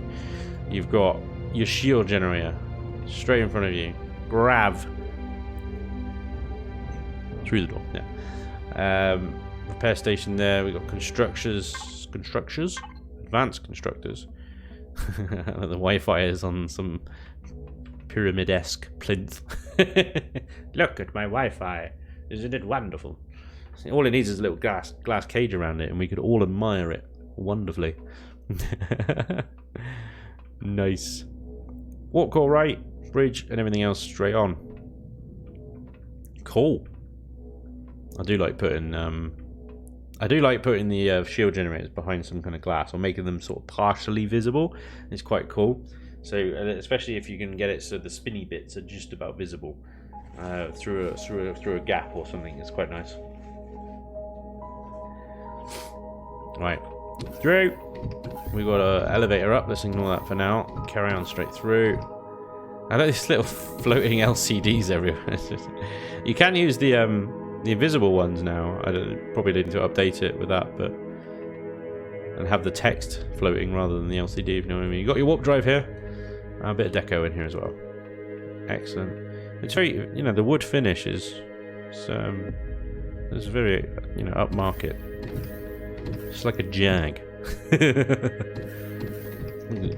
If Jaguar could make a capital vessel. So this space up here is just for this motion sensor, isn't it? Oh wow, okay. Look at this corridor. This looks sweet. This is like, it's like I walked into a conference center.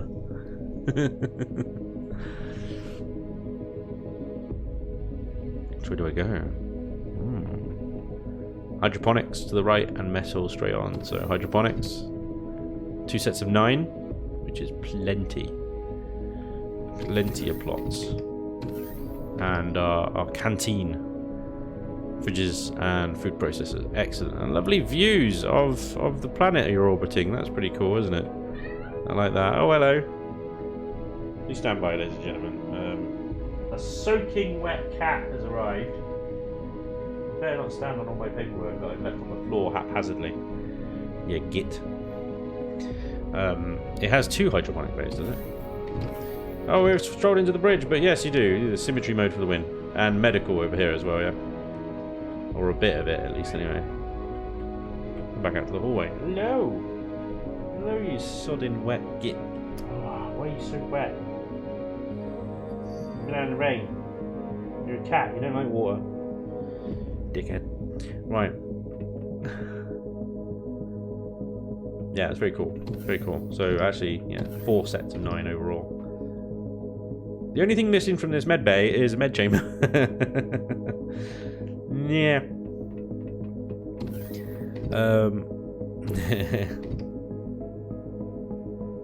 He's now cleaning himself. Don't worry. Right. Bridge. Bridge looks cool. Nice. Yeah. I'm actually quite a fan of the sort of dark ceilings. I didn't think I would be. I thought that would make it look a bit claustrophobic. But actually with the lighting and stuff you've got, it looks very warm. It's quite a satisfying colour scheme, actually. Right, let's go up, down. Is that it? Is that it? Have I been everywhere? I feel like I'm missing something. Oh yeah, we didn't go down here, but I don't think we can go down here. This is the gubbins. But the effort in putting piping and stuff down here is appreciated. Very nice. The fact that you textured as well.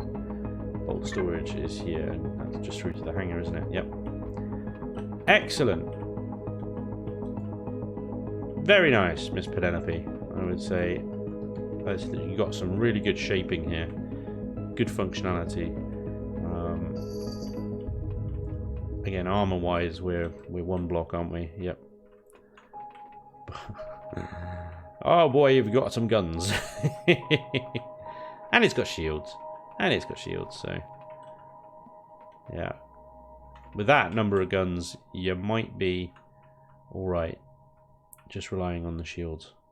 You should be able to get the enemies down much quicker than they'll get yours down. Shinobi is definitely not a combat CV. Was not built to be or withstand any brutal damage. Shinobi is an endgame general purpose CV of sort of a mobile base. There you go. Which is exactly what I wanted. She could probably handle some basic POIs and drones and stuff, and probably give a bit of an ass kicking if you needed her to, wouldn't you? But yeah, you wouldn't want to go in and tank an endgame boss in it. Well, you'll be pleased to know that she turns like a Starfleet ship. Well, she turns like a Starfleet ship when it suits them, and then depending on the plot of the show, she might maneuver better every now and again. Wow. Hang on. So, down thrust to 53 meters a second, and then up to 100 meters a second. You got that lift. You got that lift. Very nice. Let's reverse and back her into a bay. There you go.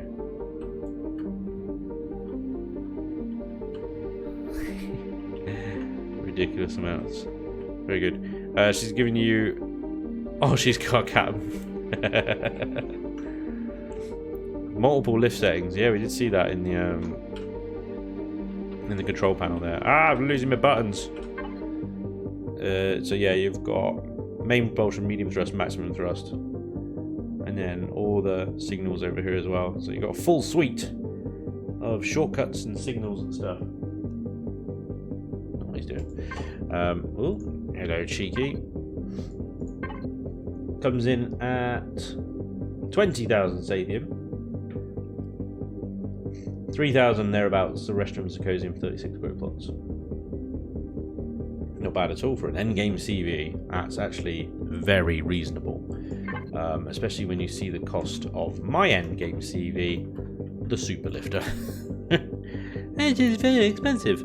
Right, that was the Shinobi Mark II by Miss Penelope. Let's start that one again. That was the Shinobi Mark II by Miss Penelope. Thank you very much, Miss Penelope. Very nice little build, that one. Top job. And that is there. There we go. Next up is a ship by Dexter Clerks, is the DXI Asgard class battle cruiser, also known as Tyr's Wrath. Holy crap, this sounds ominous. The battle cruiser Tyr's Wrath. Holy moly.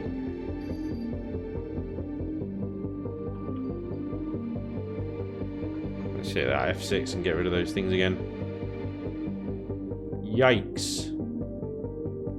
I wanted to get this done before 10 o'clock.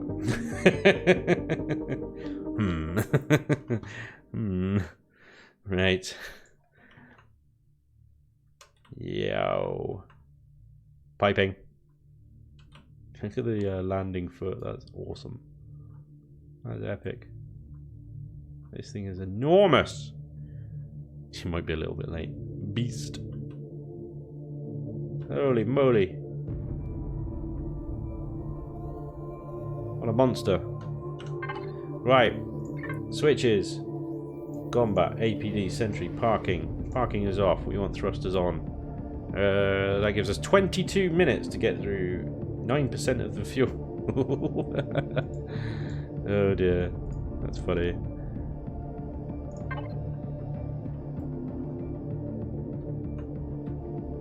Yikes.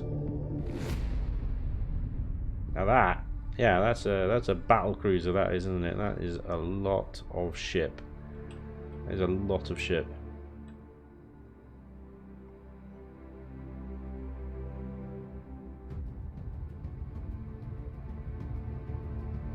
What's the name of that ship? Weren't you listening?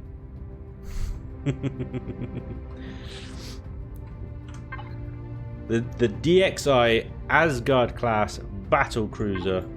Let's turn the thing back on and then we can see it. Tyr's Wrath. Let me post the link of that one straight away. There you go. Terrans from X are greeting. This ship's name should be Tiny. It's like opening a movie, lol. The music is kicked in. We got the Eden track playing.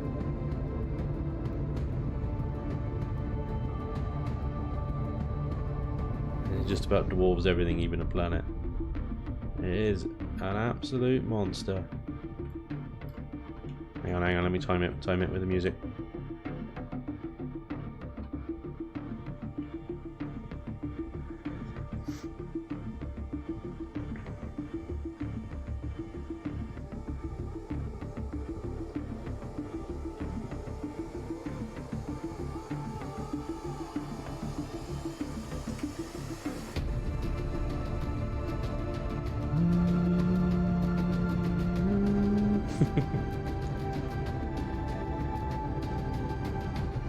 It is a runway at the front, yeah.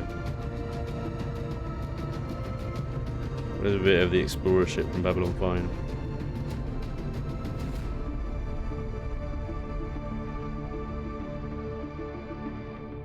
I'm hard to hear. I'm on my phone at work. Alright. Right. Let's have a look. From the front then, we've got this little runway here. Into a double hangar door and then a front... Crazy front hangar. You got things on the ceiling, so you can park your ships on the ceiling and everything. Well, I suppose you could do that in most places, but... He's actually got them marked out. Not very big ships in here. These are like little scout fighters, I suppose, would come out of here maybe. But yeah, that's cool. Nice little facility. And this comes down into gravity generator and into another hangar bay. Bloody hell! For bigger boats to sit in, and they go out the side. This guy's got a repair bay and everything as well. We've got a couple of storage bins in here at 320,000 each as well, just for funsies. Constructors in here, so this is a good workspace. Good shaping and texture and stuff. Lighting as well. It's quite moody. And yeah, that'll be... You could fit a Mark II Reaver's Fate in the back there, plus a couple of... Nighthawks as well, probably. Let's just give it some perspective. Maybe we've got sick bay, full medical, pretty basic, pretty good. Required food, mess hall, nice. I'm just gonna sort of rush through this a little bit. Sorry. Thruster maintenance to the sides here. Big doors for thruster maintenance. I would have change that to like a shutter door or something to give it less prominence. Nice hallway, more constructors. Whoa.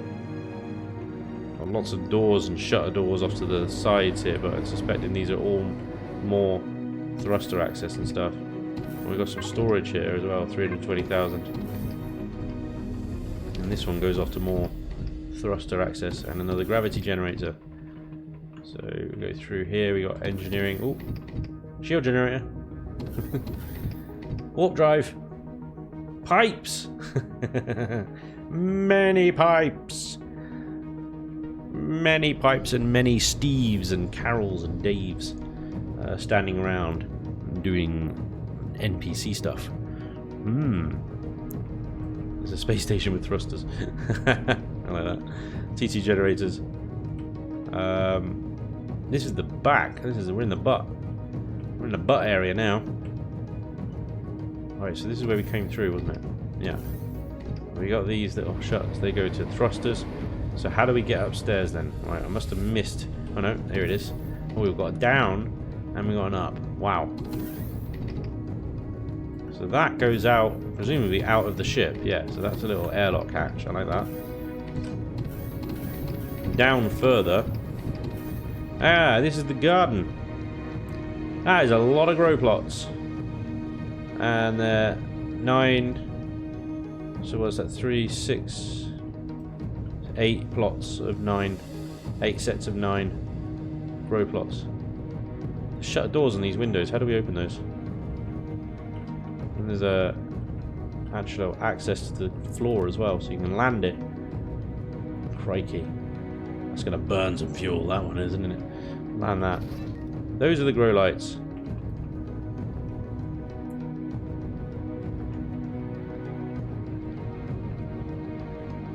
Nice views out. I like that. Oh look, I missed that detail earlier. You got these little it was like fuel pods. I like doing that on builds. I like doing that. That's cool. Right, so that's the garden at the bottom of the elevator. So what's at the top of the elevator? So we've been there. This is something. We've not been here before. So that's thruster access again. This is back to engineering. We've been there. This is O2 stations. And more storage and thruster access. That's ore and wood at 320,000. Bloody hell. Yeah. And another one on the other side. That is a holodeck. Yes! Put one of those on my very first CVs. The thruster accessing these side doors. And this comes back through to the hangar. Wait, how'd you get to the bridge? That must be back of the elevator and up further. So, up we go. Storage. Another airlock out. Armor lockers. Restricted access. Okay. This looks like a good situation room. Oh, cinema. Cinema or like briefing room or something. Same on this side, yeah? Yeah. Back this way, we've got bathroom. Captain's quarters, maybe? With its own repair station and stuff. Very swank. Very swank. Right. Back to the elevator. Up one more. We are greeted by Steves and Johns and Daves. We've got a holographic image. Not really, but I love it. Of a planet. Gotta love the speed tours. Sorry, I know I'm rushing through it. I just realised I've still got quite a few to get through, and I wanted to get them all done today. And the bridge. And the bridge! Oh, damn. Things like fuel tank spaced out. Look at all that spaced armour, all that lag shot above the hangar at the front. God damn. This is a monster and is 14 million, which is still less CPU than Raptor's 50 million. Just want to point out. Oh dear. Size class 16 is a huge boat. 94,000 Sathium. Nearly 8,000 Erestrum Zirconium. 72 grow plots. 7,600 Neo. Nearly 100,000 Saith. That is a lot. Don't blink, you could miss the next ship. Alright, I know, I'm sorry. But yeah, that's pretty monstrous. What a beast. Yeah. There's some really good details inside as well. There's a lot of sort of empty space too. You've just got sort of rooms which are just practically laid out, but then you've got details like this corridor here, which I think are really nicely done.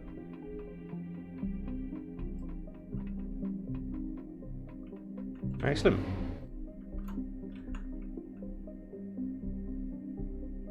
Very nice.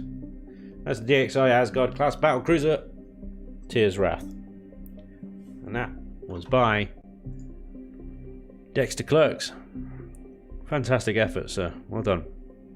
I posted the link for that one already. So next up is Overexposed by Cobalt, or it's actually built by Blue Demons, maybe, but submitted by Cobalt. Probably the same person. Who knows? Right, Cobalt, you still there? Happy Christmas, suit, dude.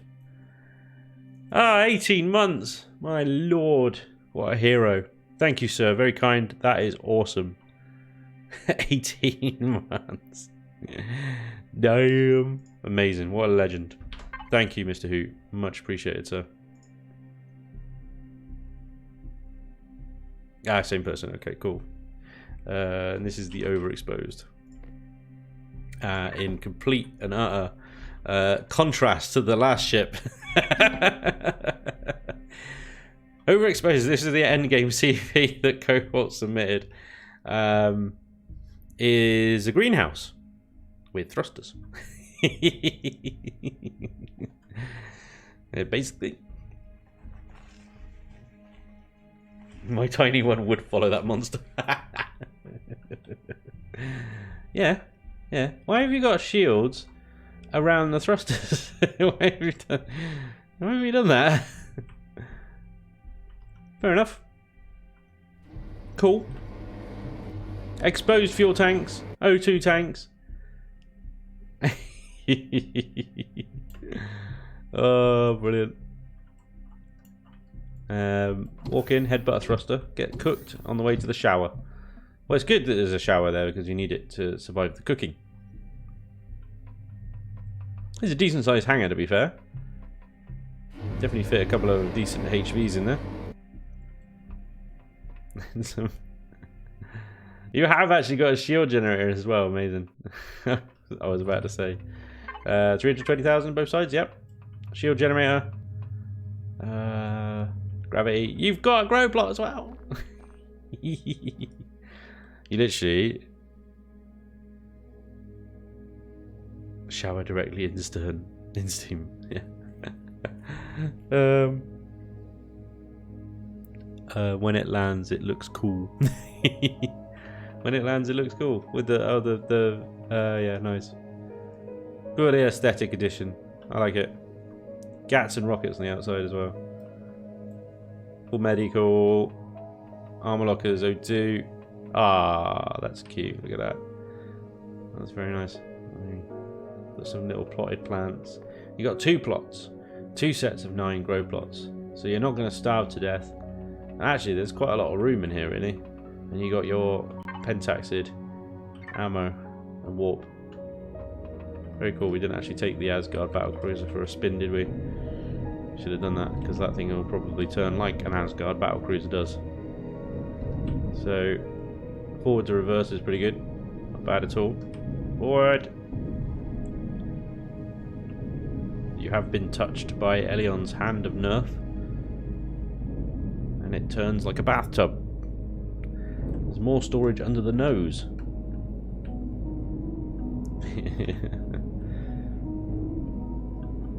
Hang on. So down at 56, up at instantly 100, and takes out the Asgard battleship on the way as well. That's what you want, really, isn't it?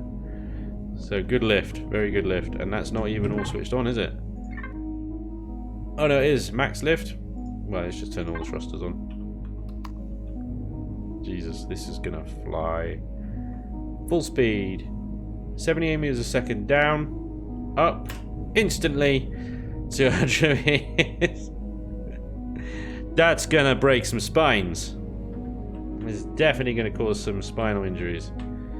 You know those theme park rides? You know, they go up really slowly and then they drop you really fast. It's the reverse of that. Literally less than a second and it's up. Very good up thrust. And a very apt name as well. The Overexposed. By our very own Cobalt. Belly busters. I once was 6 foot tall, now I'm 3 foot tall. Yeah. I also noticed that is just a force field in front of your face. Oh dear. You just wanted to kill me, didn't you? That's what it was. You just wanted to watch me die repeatedly in that little greenhouse. Flying greenhouse. Oh yeah. This is I'm gonna have to, it's a keyboard turner. That is hard right. Hard to starboard.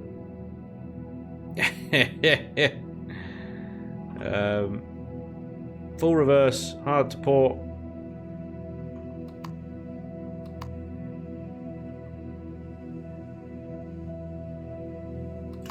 Up is pretty good. 100 meters a second. Down. Slowly. Almost. Down. 25 meters a second max speed down. And then up. Very quickly as well. There's going to be some minor spinal injuries on that one, I think. Let's return her to a parking lot. Yeah, she moves and she turns how you would expect her to move and turn, considering her size and girth. So yeah. Excellent. Let me just quickly check the cost. of overexposed. Too many buttons. Overexposed. 2 million CPU. That's tier 4. How have you done that? Sathium, 2000. Leo, 3600. She's up there with the cheapest. She's the cheapest so far. I'll give you that.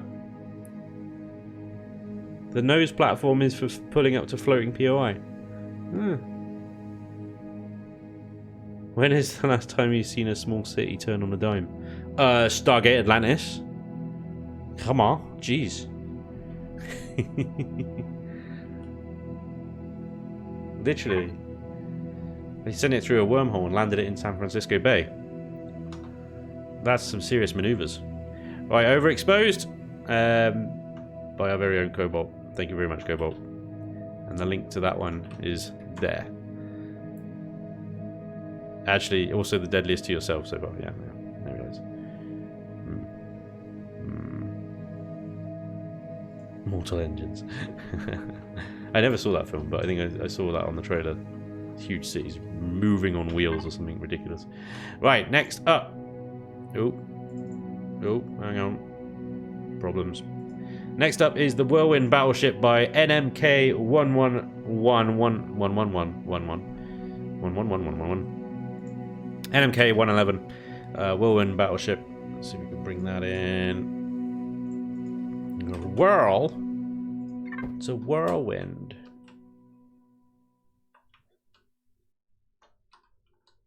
Plonk.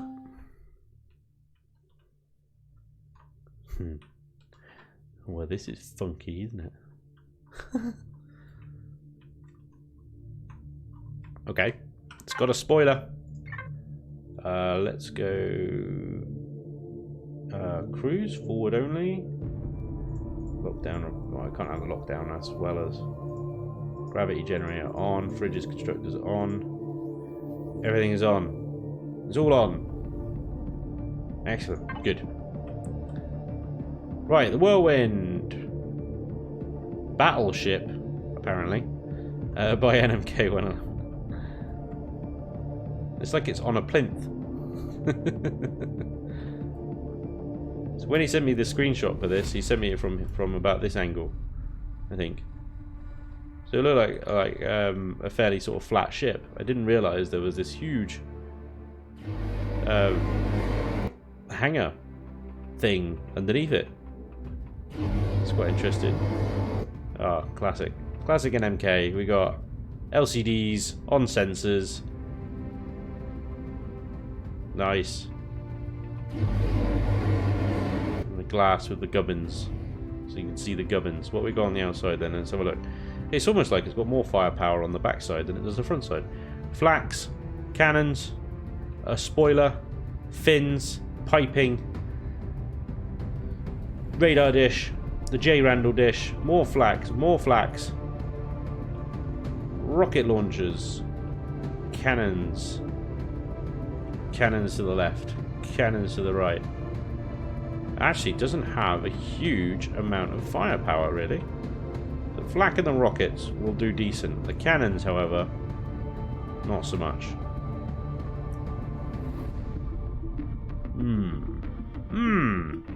Hello. Remove LCD to install artillery. Turret activate with signal space weapons. Space weapons. Space weapons. Yeah, NMK, you forgot the space weapons signal. Unless it's a switch inside the ship. We could always have a quick cheeky look in here.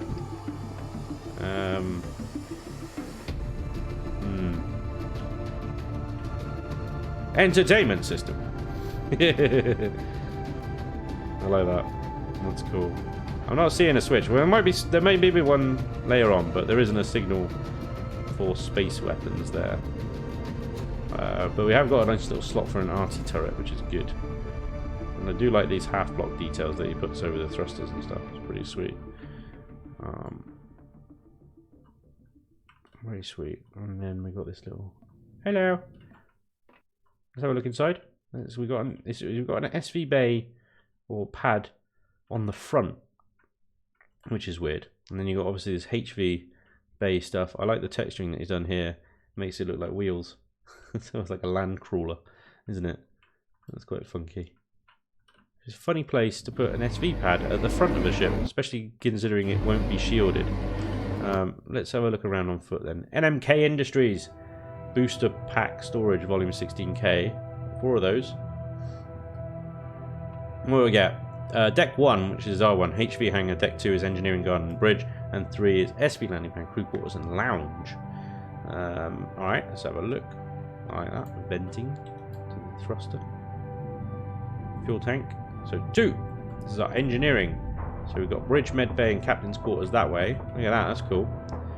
Environmental control systems. And stuff.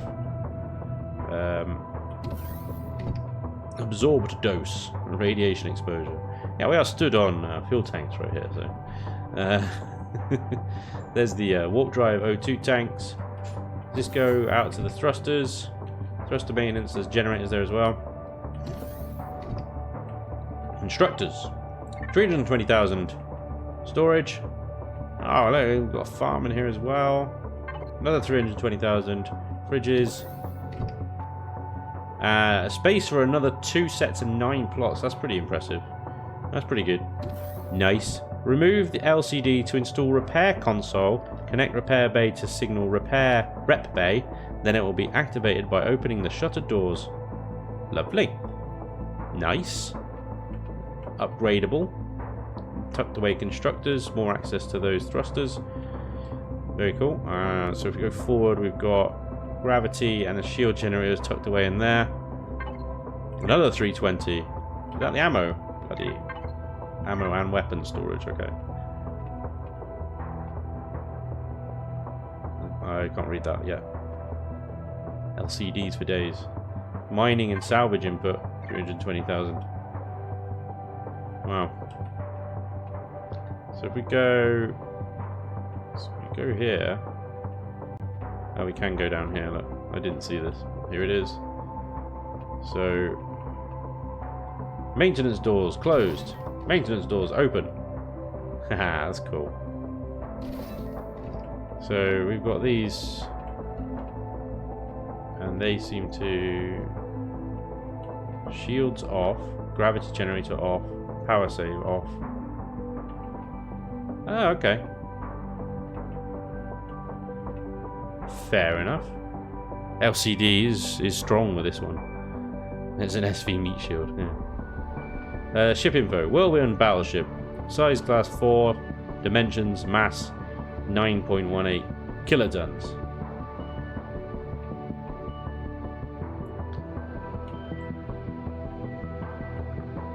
I'm going to go over here. Planetary weapons are activated. Defense perimeter established. So that's your planetary weapon switch. And there's your orbital weapon switch. Artillery's turret status not installed. That's pretty cool.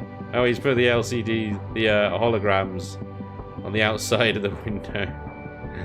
I fell down. Hang on, there we go. What does this do?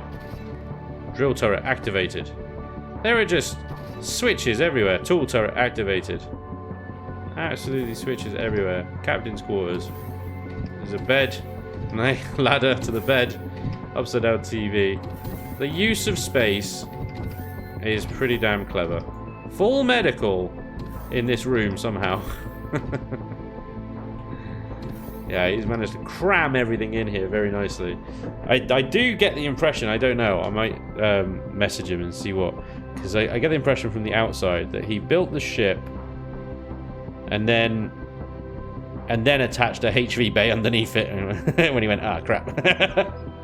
I don't know, it just looks like...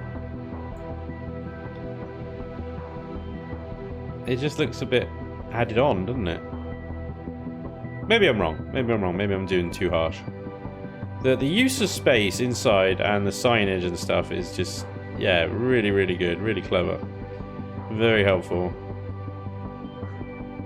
And it is combat steel as well. HB Bay sold separately. That's maybe what it is. It's an add-on. Cost-wise, very cheap. 6,500 Sathium. 2,500 restrooms of Excosium. The 9 grow plots, but obviously you can extend that. Yeah, very, very cheap. Whereas the iron is only 4,500 as well. Yeah. It's got enough firepower probably to take on some drones and stuff, but you've got some serious thrusters for a small ship. You really do. It's obviously pre-alpha. Well, these are all pre-alpha 11, aren't they? So all pre-CPU. Turns like an arse. Thanks, Alpha 11.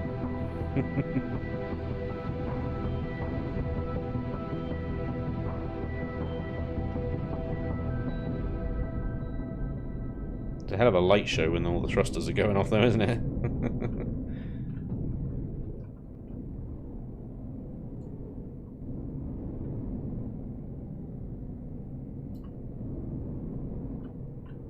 Turns alright still.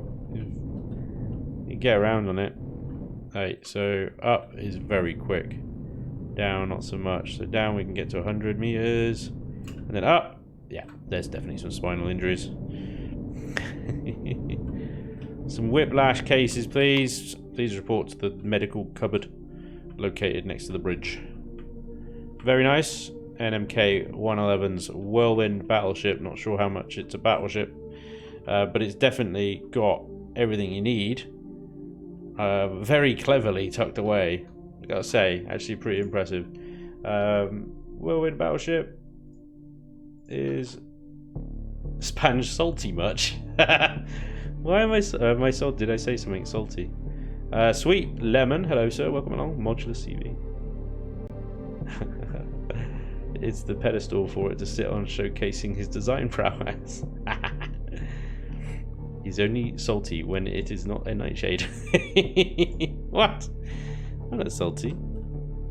I'm trying to be objective. Oh, the A11 salt. Oh yeah. Oh yeah, definitely salty about A11 ruining everything. So yeah, don't worry about that. Right. Aren't we all? The next one was Moya, which we already covered.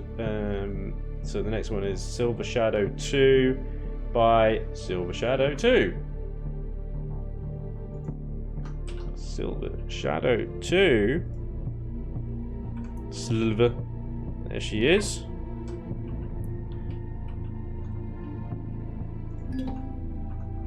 Bling. Bling, bling, bling. This is a flying base, I think, isn't it? It's a flying fortress, ladies and gentlemen. That has got a pretty good frontal facing turret profile. The only drama is, of course, the first turret that an enemy would shoot at is a lowly drill turret, which are quite expensive to replace, really. I'd generally replace that. If you've got a turret that you want to tank the damage, you generally put in like a projectile there. They're nice and cheap to replace, and you pick up loads of them once you get into the game. Drill turret, maybe not, but that is a bristling display of weaponry. And I'm going to go out on a limb here and say this thing has got more hangar space than you can put an army in. But yeah, very basic shaping, very basic texturing, obviously. Possibly someone still newish to the game. But we've got 2 landing pads on the roof. It's pretty good. Overall, it's a decent-ish shape. You got the sort of wedge shape at the front going on there with the nacelle sort of design. So it's definitely got the hallmarks. Oh, we got a little access here, look. That's pretty good. And yes, it is 90% hangar. It is 90% hangar bay. And there you go. Actually, you've got some really nice texturing and detail in the hangar bay. And then you've got the blinking lights going on as well. That's nice. That's really good effort there. Nice. It is a flying hangar. Cargo is a OCD paradise. Zombie Storm, what's up, dude? Welcome, welcome, welcome. We got some food. Some food, not a lot. Some grow plots back here. I'm not even going to bother counting. There's a lot, you can see. Foodie, foodie, food. SV Scout. Ore Miner. A, B, C, D. Repair bay in the middle. Yeah, that is a decent hangar, mate. That is a nice one. This one goes to the roof. Service the turrets and your other SVs that are on the top there. And this goes out to pad 1. Nice. Very nice. Very nice. Follow this around. This goes outside as well. That's like I say, it's a fortress. You get into battle, you are called onto deck with your handgun and to shoot whatever you need to shoot. Help the ship. We've got some crew quarters with 0 privacy, which is good. No privacy for the crew. That one goes out as well. Yeah. Alright, where's that elevator gone? There it is. Can we go up? No, just down. Down into the ample hangar bay, which also leads into some construction, some ore storage. 168,000, 48,000 ammo, 96,000, and 120,000. And then labelled as well, which is nice. Medical, full medical. More construction, switches, as you please. Okay. Then.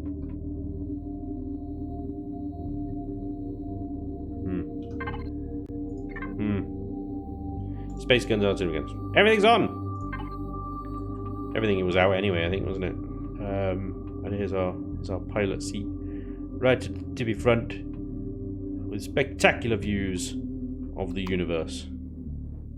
And that is some serious acceleration. I knew it would. I knew it would be. You look at the thrusters on the back there are 2 big boy thrusters.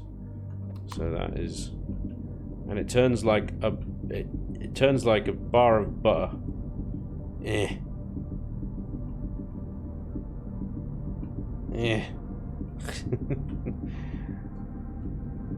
90% hangar with 90% doors leading outside. Well, no, I think it's 90% hangar and 10% guns, isn't it? That's what it is. So down at a max of 61 meters a second, and then up. I think we'll get away with it. I don't think we'll get spinal injuries on that one. I think it will just be a 4G increase, maybe, of what's going on there. But yeah, nothing unsurprising with the maneuvering.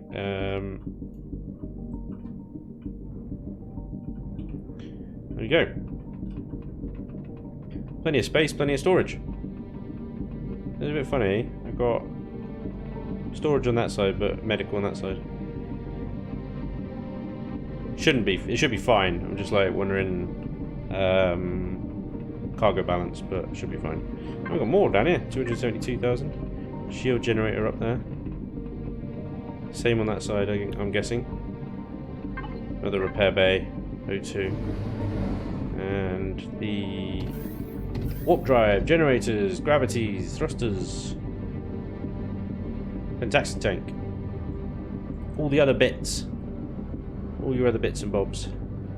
And in these walls, hang about, what? In these walls are more boxes, a hell of a lot of boxes. So the F4 on this thing must be an absolute bloody nightmare. Oh my god. Ah! Drop down simulator. That's a lot of boxes. There's your fuel.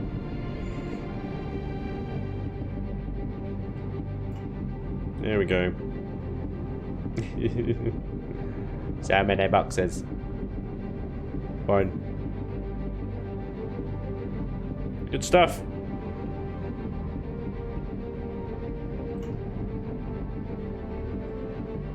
Right, this is Silver Shadow by Silver Shadow 2. Thank you very much, Silver Shadow. The link for that one is Yara. I didn't forget the warp room. I just went in the warp room. I don't know why everybody's a critic, aren't they? Do you want me to go back in the warp room? I'll go back in the warp room. There you go, warp room. You've got a pipe, which is good. Good. Plus points for piping. Right. Did I miss anything else? I don't think I missed anything else. Everything else. Big boy thrusters at the back. Yeah. It was covered it, didn't it? Well, that's all you get anyway, so deal with it. Nope. Yes. The Silver Shadow 2 by Silver Shadow 2. Thank you very much. Next up, because we've got 1, 2, 3, 4, 5 to get through in 1 minute.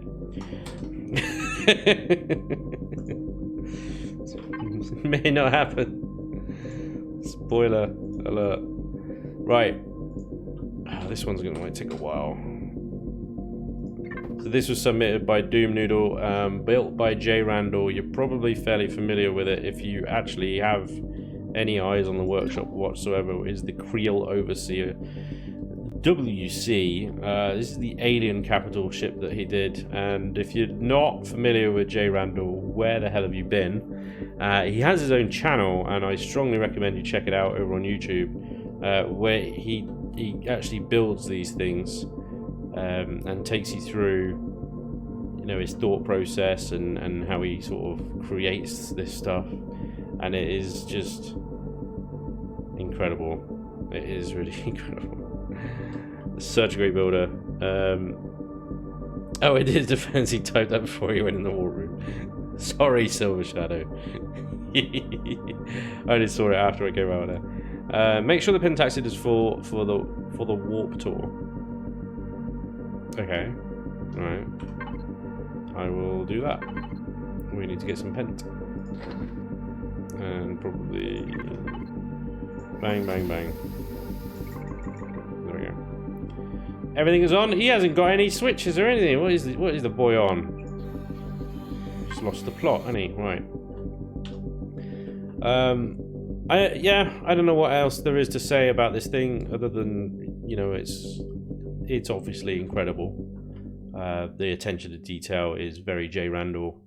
It's pretty crazy to see him build like alien stuff, and I really like it. It's such a different take and a fresh take on his style and stuff like that, and I think it really challenged him. Where perhaps he was getting maybe a little bit bored with his current style, I don't know. But yeah, just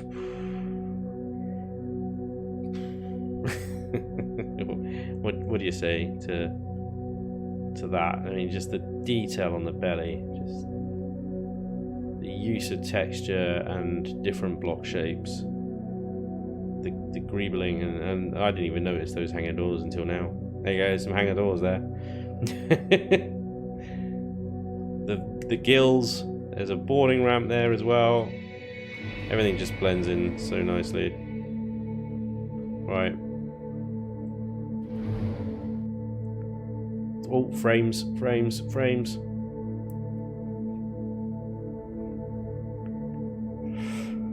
Okay, let's have a look inside, shall we? Right, how'd you get inside this thing? He loves manual switches. Ship is just amazing. I can only hope to one day be able to design like this. Jem Hadar much? It's true, actually, Merlin. That's a good call. It is very Jem Hadar.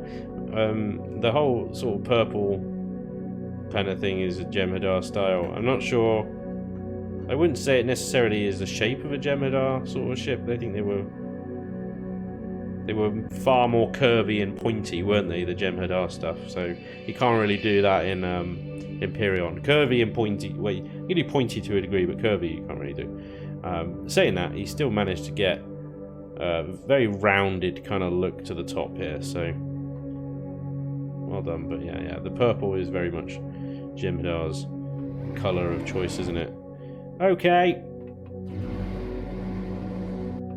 God damn. Whatever this boy is smoking when he builds, I need some of it, I tell you. Jesus.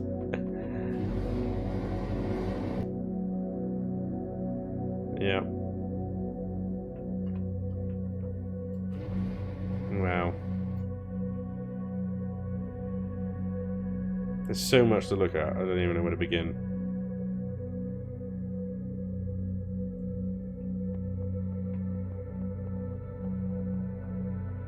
I don't know where to begin, yeah. Just insane levels. Insane levels. Bay door locked. Docking ready. Move forward. No way. You actually park on these doors, and then yeah, park and dock on the doors.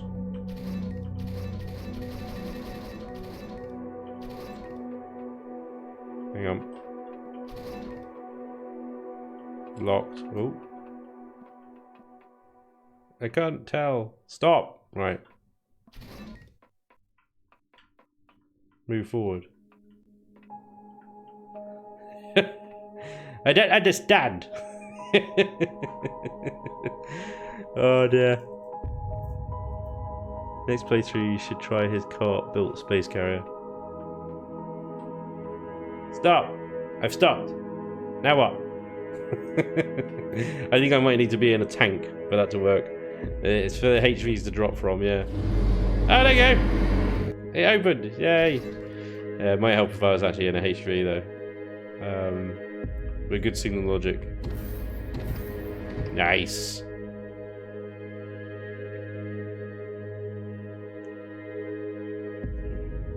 It's Wi-Fi, sentry, gun and stuff. Production area. Lower hangar. Storage for days. Yeah. Pentaxic tank cheekily stashed up there. And these constructors tucked in here, look. I love doing this with constructors. It's so good. Because the model is just really ugly, isn't it? So we can have the little bit of console showing through some nice texture. I think that's a better way of doing it. So yeah, you got some nice production and stuff. War Bay B. I like that. War Bay. Nice. Yeah, this thing's just... yeah.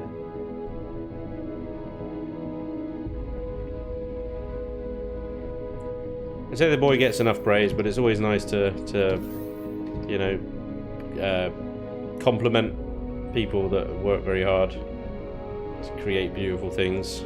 So, well done, J. Randall. Fantastic work, mate. Absolutely brilliant. I'm not going to go through the whole thing because we could be here for days. We really could be. Look at the detail about just stuffing some generators down in a hole. God, he's such a wanker. Right. His hangar, yeah, his hangars in general are amazing. Yeah.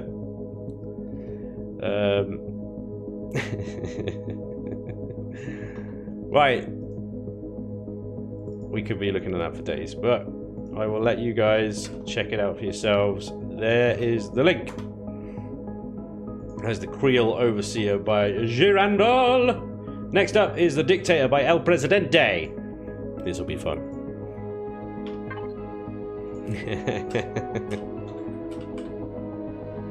The Dictator.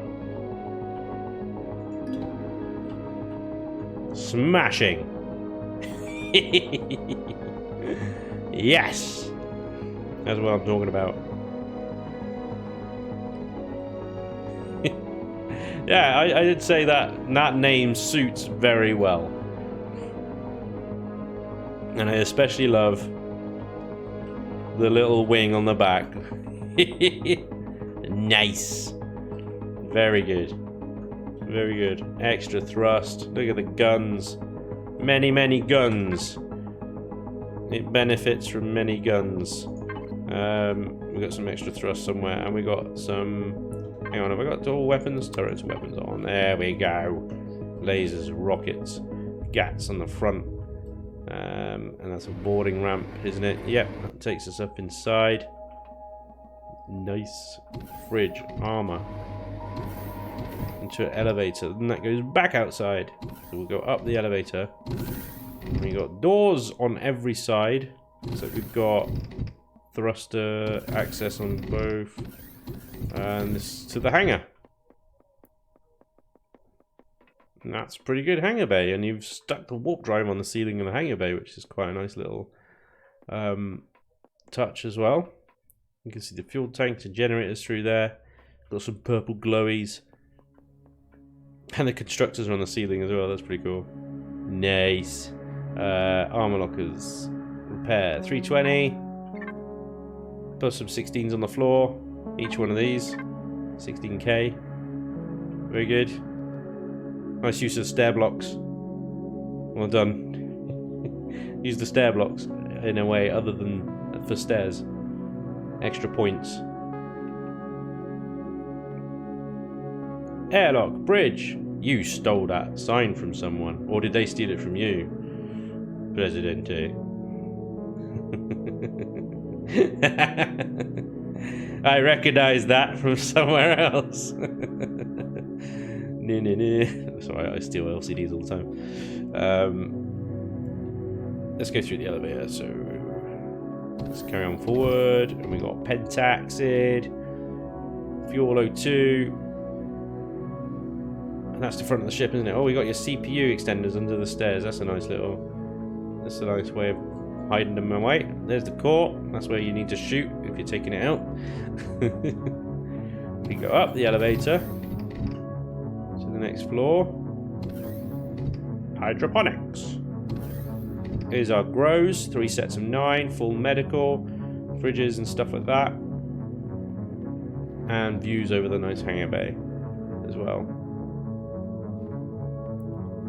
Lovely. Restroom. Yep. Shower. Yep. Bridge. Yep. 120Ks. We've got stasis mode, power save, like that. Multi-turret, on, off. I'll have it on, please. Weapon systems, on. Exterior lights, on. Just turn everything on. Thrusters and RCS, high performance, definitely. Definitely want high performance. Is that it? That's the ship. Nope, we've got more up. This comes out the front. Yeah, there we go. To the multi-turret.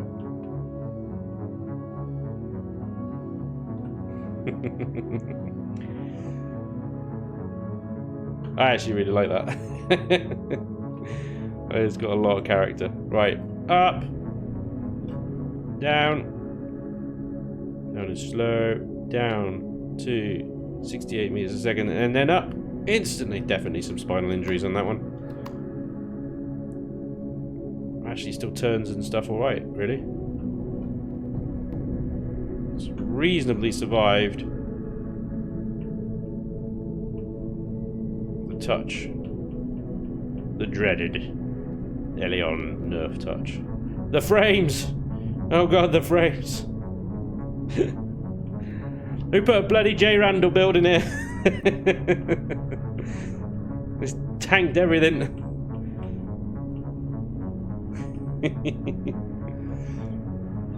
We can hear the fuel being eaten from here.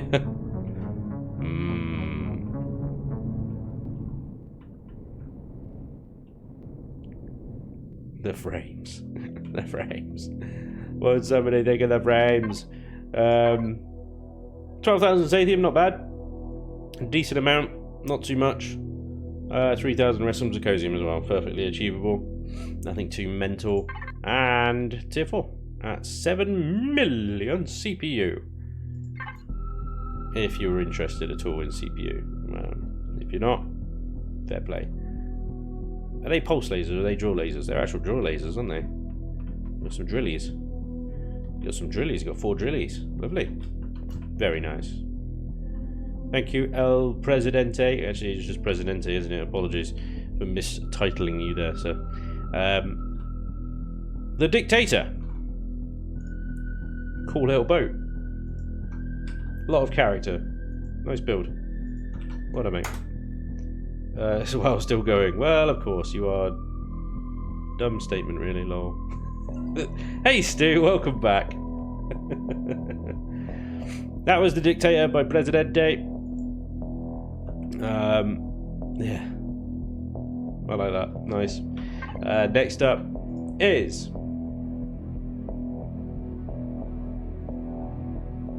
I got weird pop-ups coming up on... What are we talking about? Right.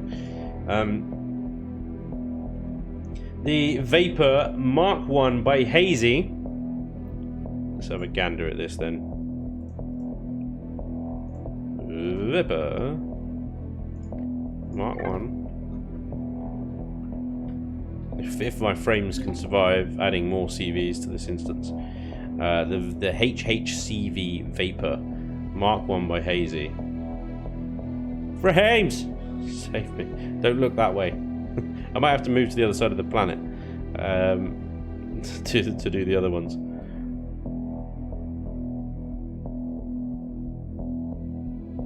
This is cool. It's a cool boat.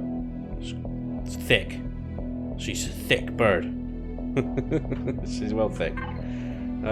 Signals. Let's turn everything on. Oh, everything's on. Backup thrusters and backup generators are on. There we go. Yes. Now we've got some proper thrusters switched on. Some decent weaponry on here as well, and it's all layered nicely, so it's not going to conflict or override. Frontally facing, that is going to do a lot of damage. You're going to need some flex tape on that bad boy. Alright, whatever you're shooting. Some outer ones as well. But what have we got on the front? You've got artillery. The rocket launchers are going to be the first target, aren't they? Inside the armor, you've just got pure combat steel. Yep. A solid combat steel hull up to this point. Where you got the sick bay, which makes sense, because, you know, they're the least important. Anybody in there is just sick and lame. Kill them first. Yeah. So I'm guessing that you've gone for a sort of distressed look, Hazy, using the sort of the rust texturing along the hull here.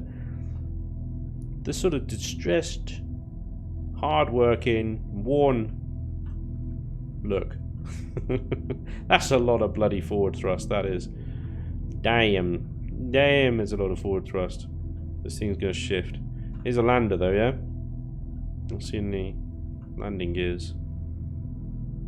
It's gotta be a lander. It's got ramps.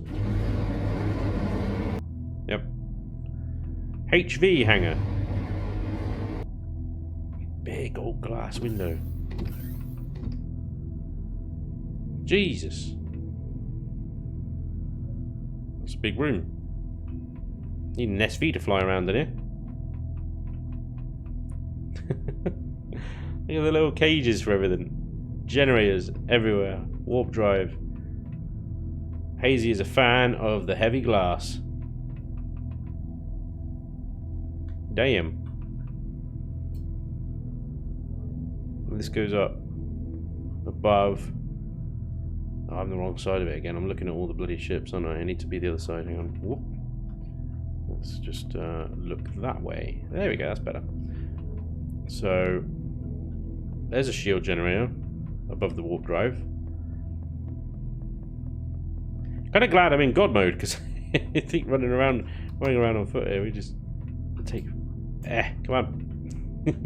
It's so vast. Some grow plots. An RCS. Okay. We've got a door to an RCS, people. It's all good. Same on the other side? Yeah. Okay. Good to know we can get to that RCS. I mean, if we couldn't get to that RCS, well, I don't know what we'd do with ourselves. Really don't. Emergency exit.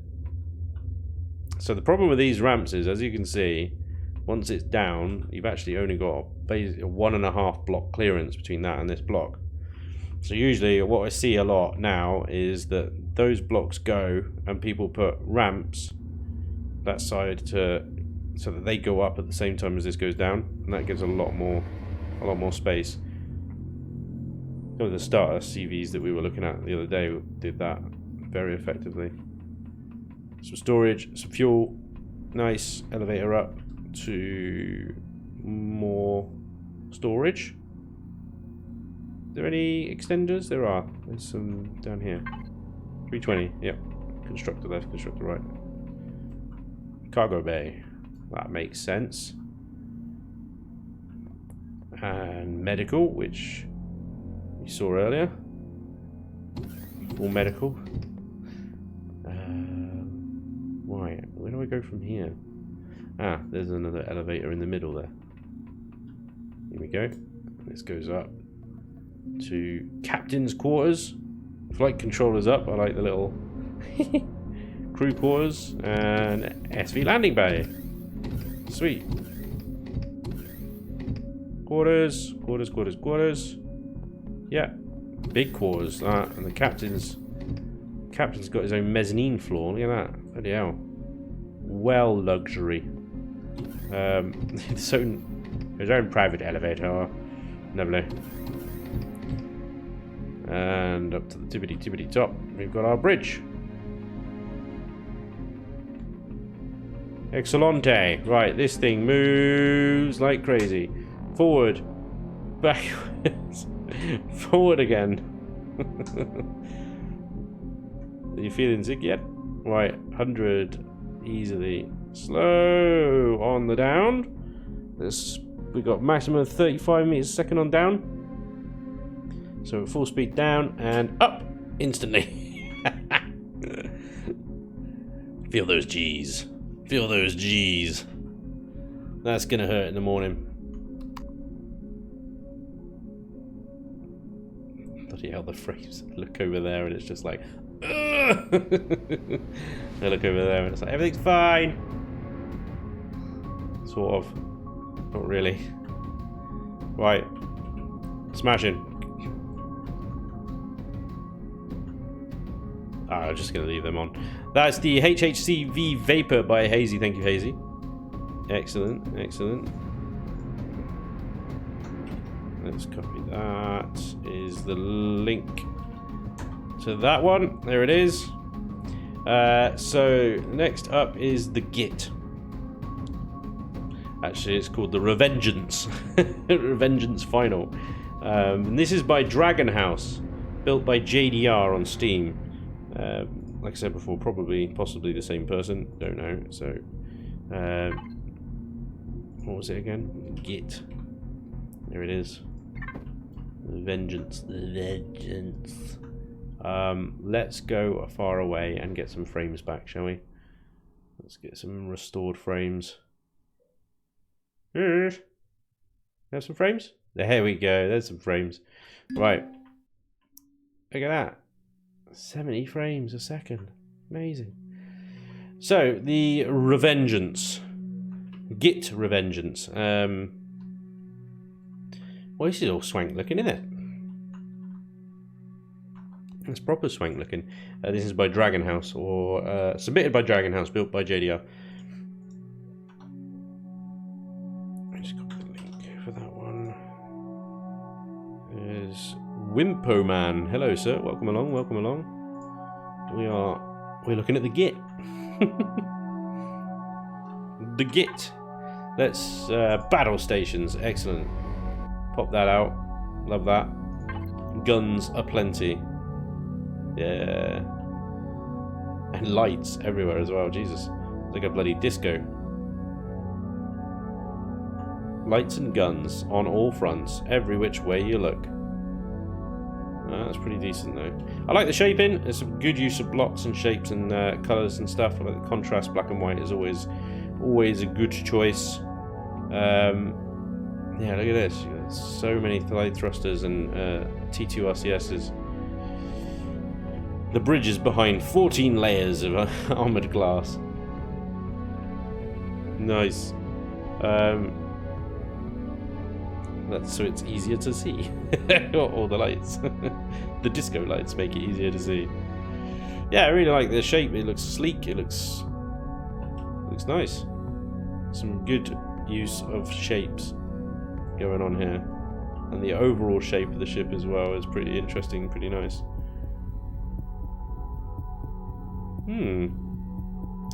Very good. Alright.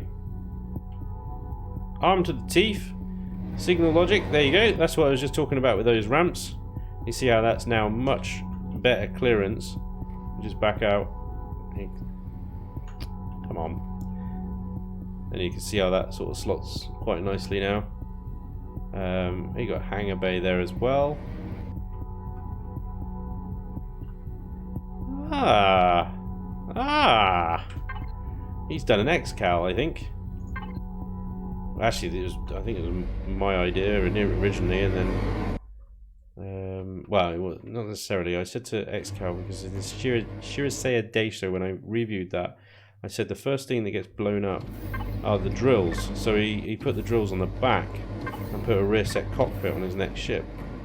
And I think that is what we have here. Harvest mode. Oh, hang on, let me turn this up a second. Yeah, and then it's forward, backwards, and stuff. And you got these drills, and they're on the back of the ship. So, if the front of the ship is being attacked or defending itself or whatever, you're not at risk of losing your precious mining drills, which are expensive and costly to replace. They're at the back, unless you turn the ship around and stuff. Yeah.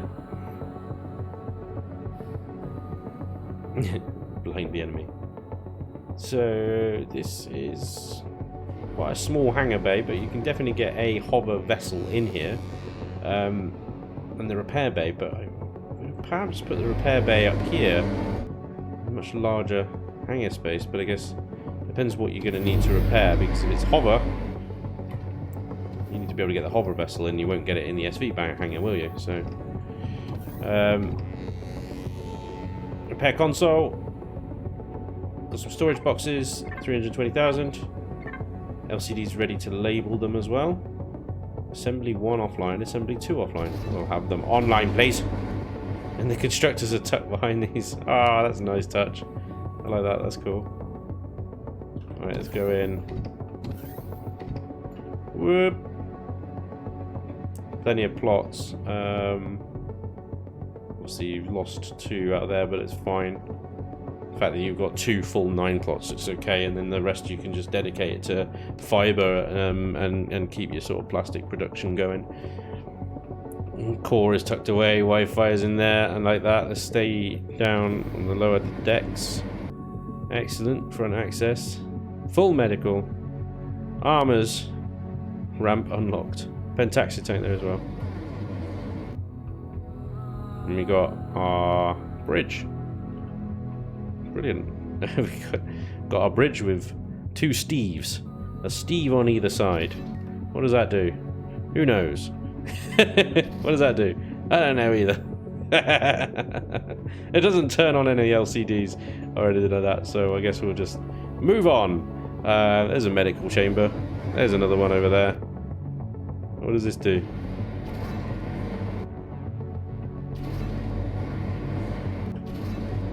That opens and closes that. That's good. Right, so up these stairs we've got a couple of dancing killed enemies. Nice. She's in the flower pot. Absolutely no messing. Nothing will stop her from busting a groove. Not even physical objects. Nice little crew quarters. Very well. A little view down to the bridge. That's everything, I think, isn't it? I don't think I saw any elevators tucked away somewhere. Unless there's one in here. Nope. Let's just go through the roof and see, won't we? That is it, because everything else is gubbins and the hangar bay. How did we get up here, actually? Oh, it was down these stairs, wasn't it? Down these stairs. Wow. That's a lot of noise. Right. There we go. Git. Git. That is a swanky looking bird. Nice little boat, that. Quite functional. It's actually quite a lot smaller on the inside than I thought it would be, but I guess that means that it's just... well, it has got a hell of a lot of armour, because you've got obviously all the guns up here. These RCSs are very vulnerable, is my only critique. If these RCSs were somewhere else, and bearing in mind with A11 you don't need that many RCSs anymore. Well, at the moment you do, because they've completely utterly tanked it, but yeah. What is this? This is huge. Is that an artillery? Yes, it is. There'll be an artillery on top and bottom. So yeah, you have got a decent amount of armor. These fuel tanks directly underneath that turret. Yeah, potentially vulnerable. Potentially going to blow up even more RCSs and chain react all the way along here. But these ones are okay. These ones back here will be okay. These should be fine. Yeah. You might get some chain reaction. But I think as long as you keep your shields up, that's a point. Did it have a shield generator? Did we see that anywhere? I don't remember seeing shield generator anywhere. Maybe I'm being blind. I'm blind! Shields! Please. Please have shields. Please. Please have shields. What are these? These are the multi-turrets and stuff, aren't they? Anything has got shields, chaps. Ah, crap. I think it might be quite an old build. Well... No, there's a shield. There it is. Yay! It's got shields. It's okay. Yes, of course. I remember now. The bottom of the hangar bay. Gotcha. Right. So yeah, with the shields, that's probably pretty formidable, that will. That is quite quite a lot of firepower to greet whatever you're shooting at as well. And it's pointless having that glass there because you can't see it through anyway. You can't see anything. So you will have to be just permanently on the external camera. Very nice. Okay. That was the Git. That's that there. And that was by Dragon House, submitted by Dragon House, built by JDR. And so our final ship is the Providence, the winner of the challenge, the Providence by Kiryamoto. And let's bring her in and have a review of that one. Prov, the Providence, winner of the challenge. It's quite a mighty vessel as well. So we didn't actually have the Providence for very long, but mostly what I got out of the Providence was the ample hangar bay, which is definitely size enough to store all my vehicles. And we had enough storage in here to get by. I wish there was a little bit more storage, if I was honest. Also, the front landing bay, this bay here, which I thought originally would be quite cool for getting hover vessels in, is utterly useless for getting hover vessels in because you've got a 1 block clearance on the front there, so it's literally just an in-out for you. And there was only 2 constructors as well. So there's a lot of ship, there's a lot of space, and it did what I needed it to do. And it definitely kicked butt as well when it was actually just, when I left it to just deal with patrol vessels flying past. Yeah, it pretty much nailed them. So it certainly did its job. But I also found that if you'll notice, well, if we're looking directly at just the Providence, for example, have a look at the frames in the top right. It's about 46, 45 moving around. Take the Providence out of view. 90 frames per second. If we look at, let's just pick on this one here.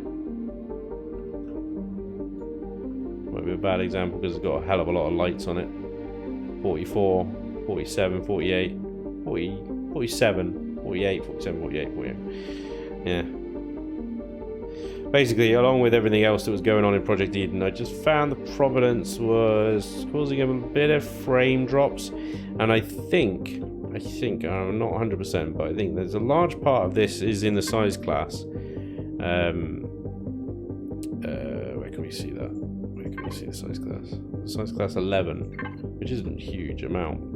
But size class plus, you see all these glowies and these light textures and things like that. I've only just really learned this myself because I cover my bloody ships in these sort of textures as well. But they all... See how many like glowies and stuff it's got on the hull. They all affect frames as well. I remember when I was in the casino and I looked at the Providence and the frames just crashed down. But yeah. A beast of a ship. Absolute monster. Very nice. And with a full garden. Yeah, I never really used the garden, to be honest. I had a full garden, fully planted, but I had so much food and stuff, I didn't really need it. Anyway, that was the Providence. The winner of the challenge, that was by Kiryamoto. Thank you, Kiryamoto. The link for that one is Yar. And that is everything. That's all of them. Ah, Yara. You guys certainly did get busy building, and you produced some serious builds. Yeah. Oh, bloody hell. And the frames. The frames are gone. Which one would I have used? Right, it's tricky. It's a tricky one.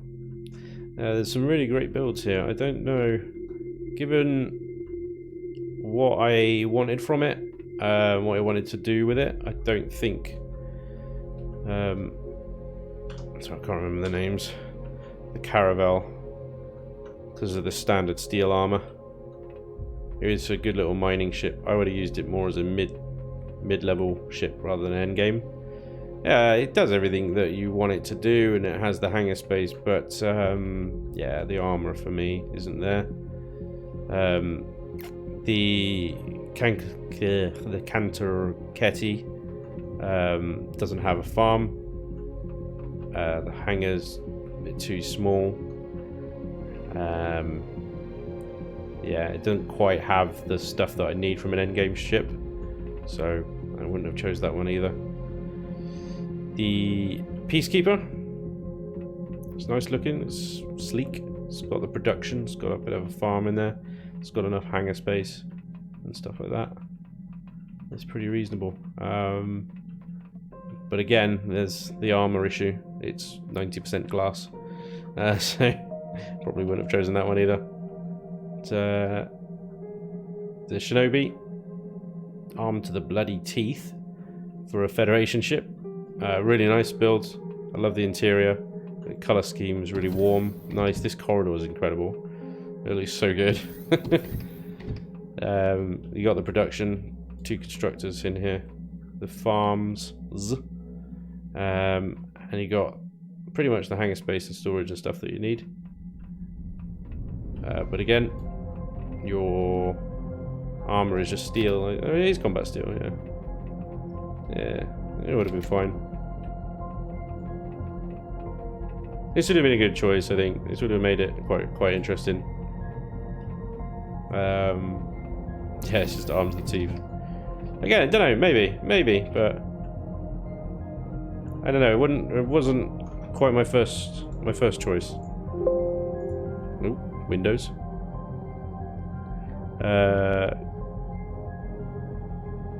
I'm only 35 minutes over. The Tears Wrath. Hell of a ship. Wow, just incredible in scale. Just absolutely insane. Very impressive construction. So well done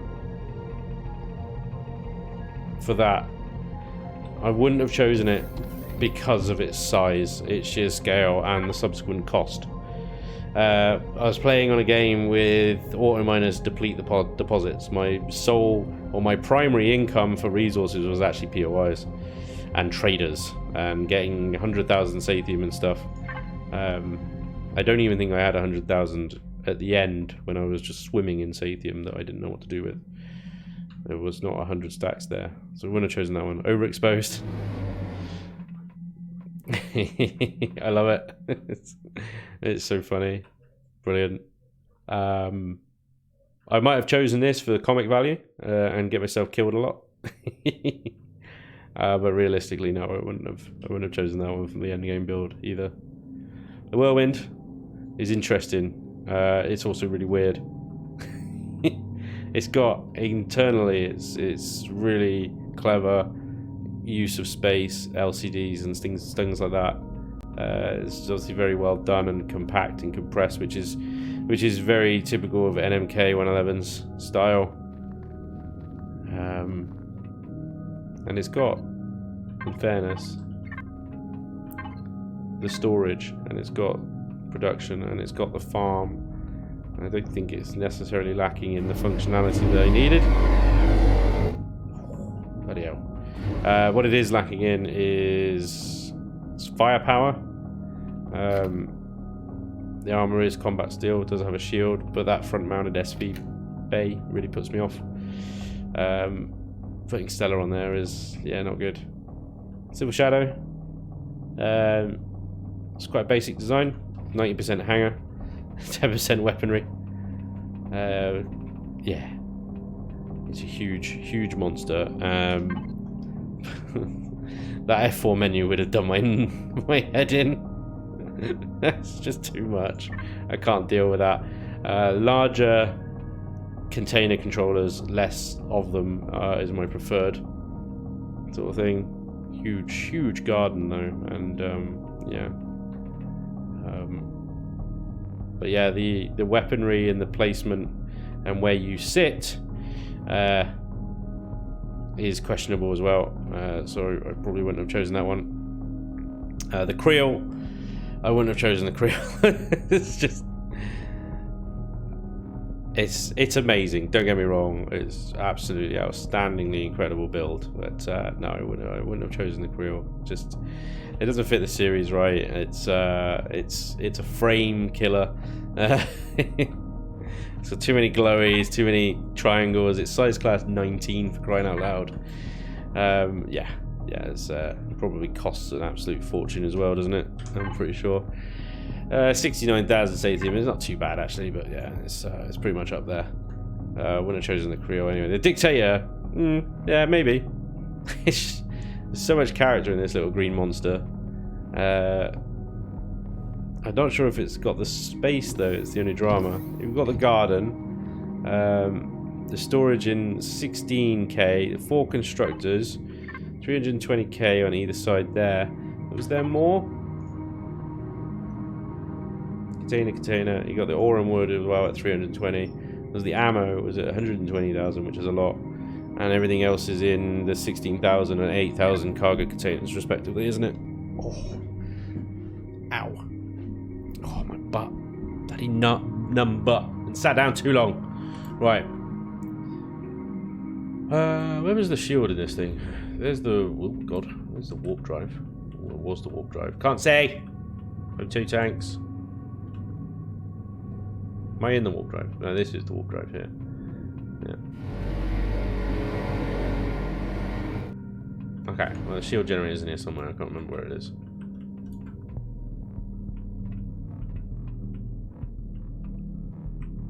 Oh, it's right at the front there. Oh, damn. It's very vulnerable. So it is literally a shield go down and run. And your core's here! Why is your core here? President Day! Get me back here somewhere. Safe and sound in the thickest part of the ship. But yeah, no, seriously, Presidente is a genuine contender. I think I really enjoyed flying around in that. I think it's just got a lot of character and a lot of personality and stuff, which I really like. Plus, you know, you do actually have the practicalities. It's not as well textured and stuff as like your J Randalls and your MK 111s, of course, but you know, I think it's definitely got a very distinctive style, and I really like it. The Vapor. This was a crazy amount of engines on this thing, wasn't it? And we had the rocket launchers, This was the big cargo space. Big hangar space. Oh yeah, this is the one we needed an SV in to fly around, didn't we? The problem with the Vapor, I would have found it really quite frustrating to move around inside it. So, like, just being on foot in survival mode here to get from, say, back here to the bridge. Even sprinting.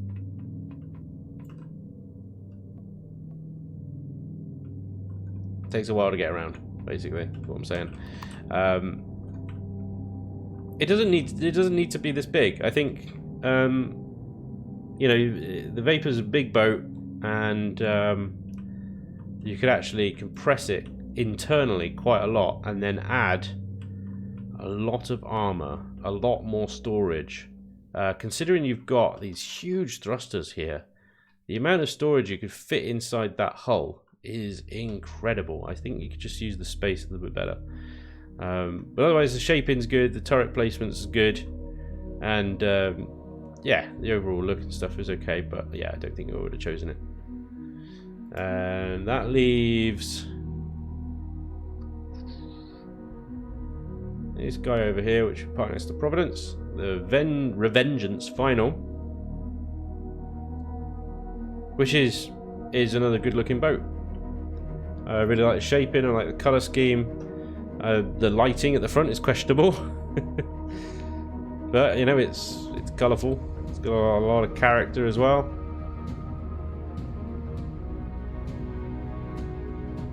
Yeah, I like the little heavy glasses around that. I love the rear mounted mining drills.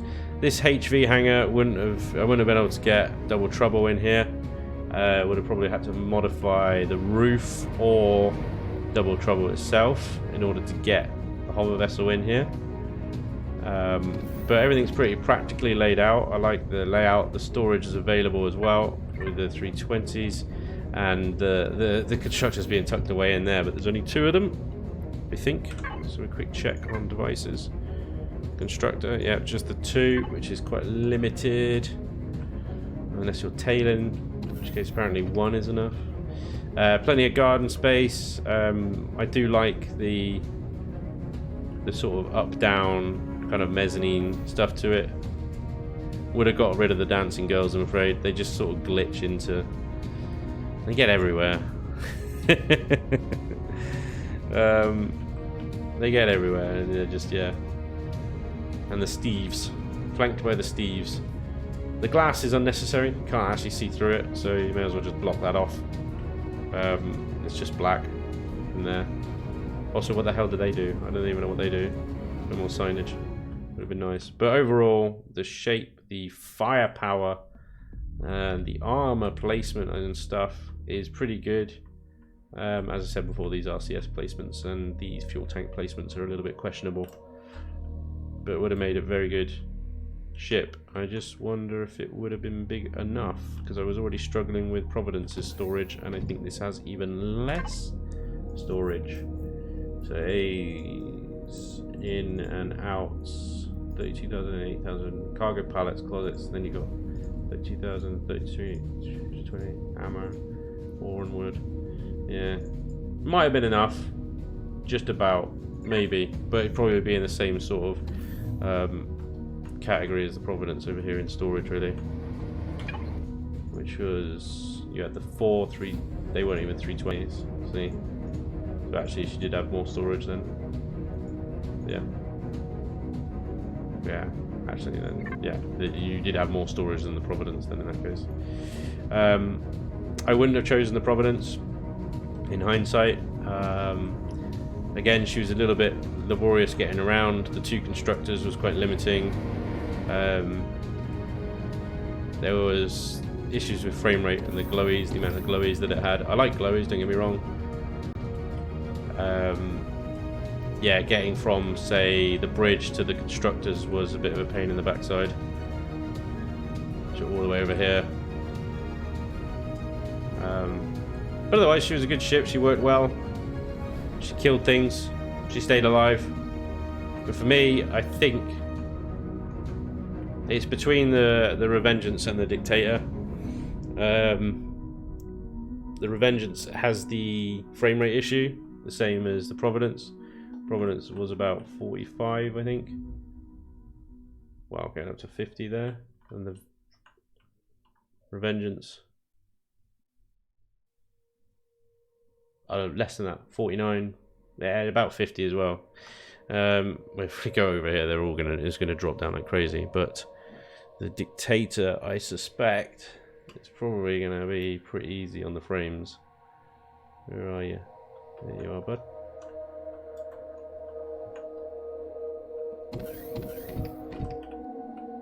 It's just a fun little ship, isn't it? It's like the Starbug from Red Dwarf. Maybe that's why I'm drawn to it. I just need to get away from these other ships, and then we'll see what she's got.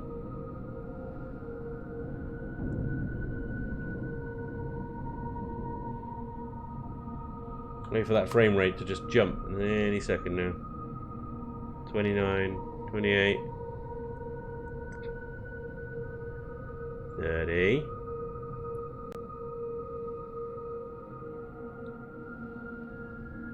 37, 39, 40. They will be out of view now. It just rendered in the other two, but they're fine. They're all the way over there. So if we look at that, 58, 59, 65, 67, complete difference. Yeah.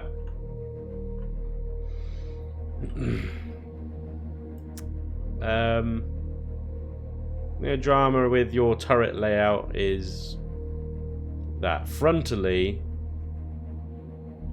you've got problems. Hang on, where are your drill switches? Multi-turret. So your multi-turret off. Where's your drills? Weapon systems. You got your drills out. Meant for broadside anyway, right? Yeah. You can do that. Thrusters, RCF, power save mode. I don't know where your drill switch is. We got a drill switch.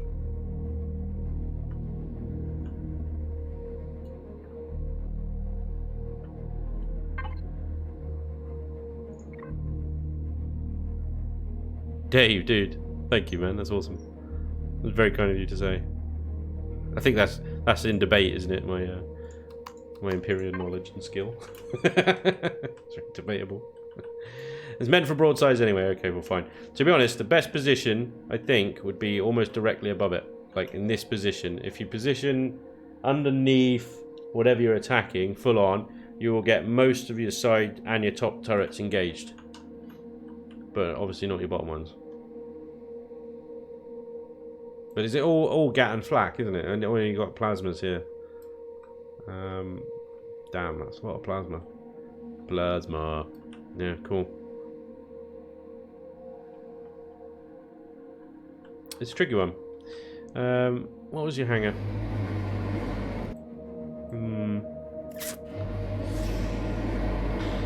I don't know if you'd fit everything in here. You see, the problem is, I think as soon as you put double trouble in here, you might fit. You might fit the miner and one SV, but that's about it. But that being said, I think even where is she? Vengeance had even smaller space than that, didn't she? Yeah. So.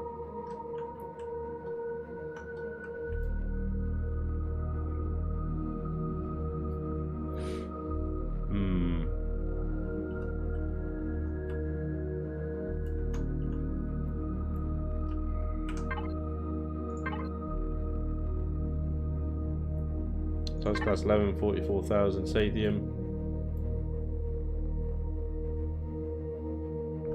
Can barely fit 2 double troubles. I had size class 3, 12,000 Sathium.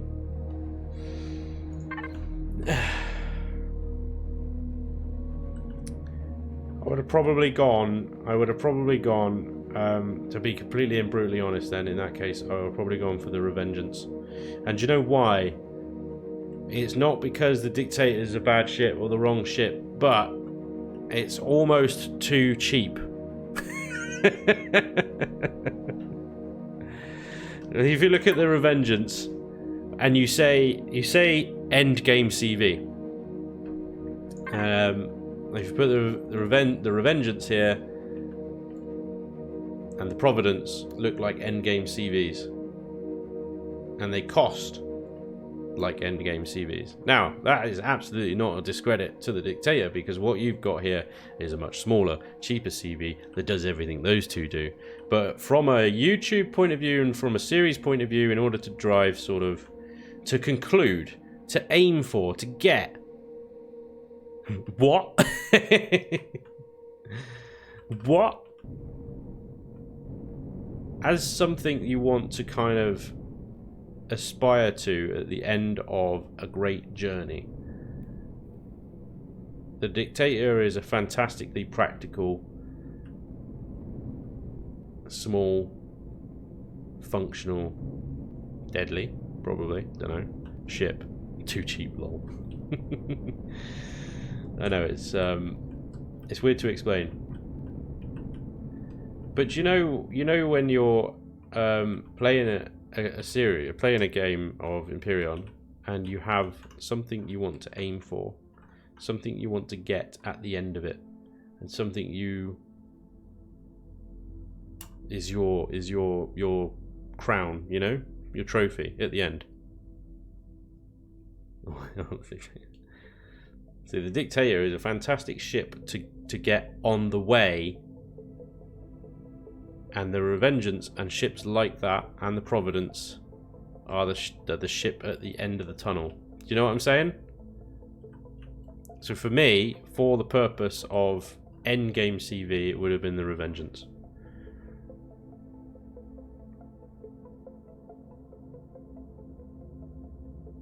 Sorry, Presidente. I do love your ship. I think it's amazing.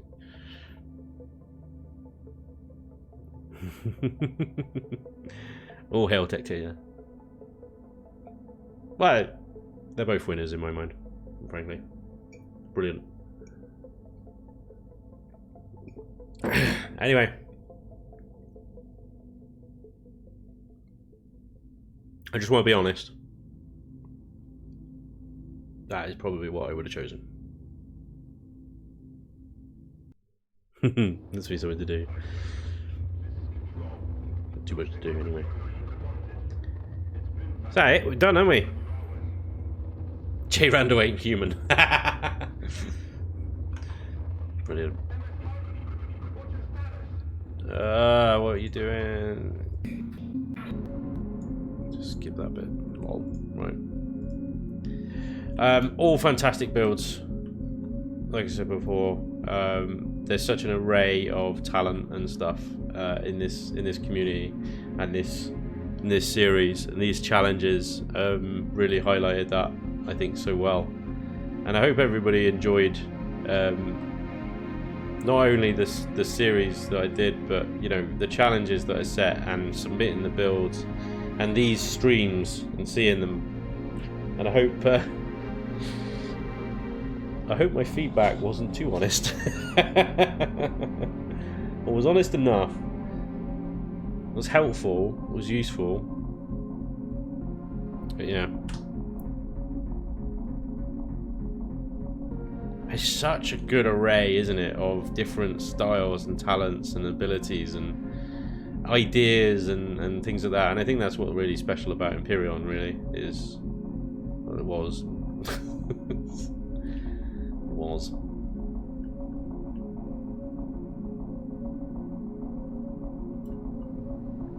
Yeah. Well done, you lot. Really, really good work. Fantastic stuff.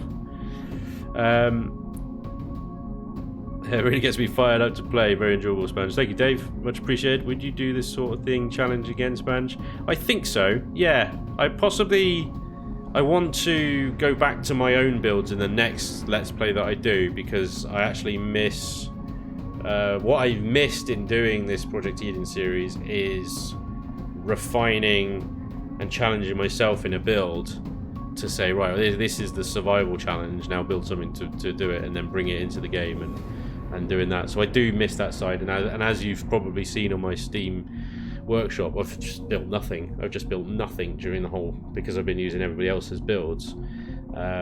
So for the next one, I'll certainly be returning back to just using my own stuff, I think. But I will be doing these challenges again, I think, because it was so much fun to run the challenges and to to pester my patrons and Twitch subs into voting and organising this stream and stuff like that. And it's really great to see what you guys come up with. So much talent and stuff. Really, really good stuff. That's cool. I'll just try harder and use more ice cream antennas. No more ice cream antennas. I hate those damn things.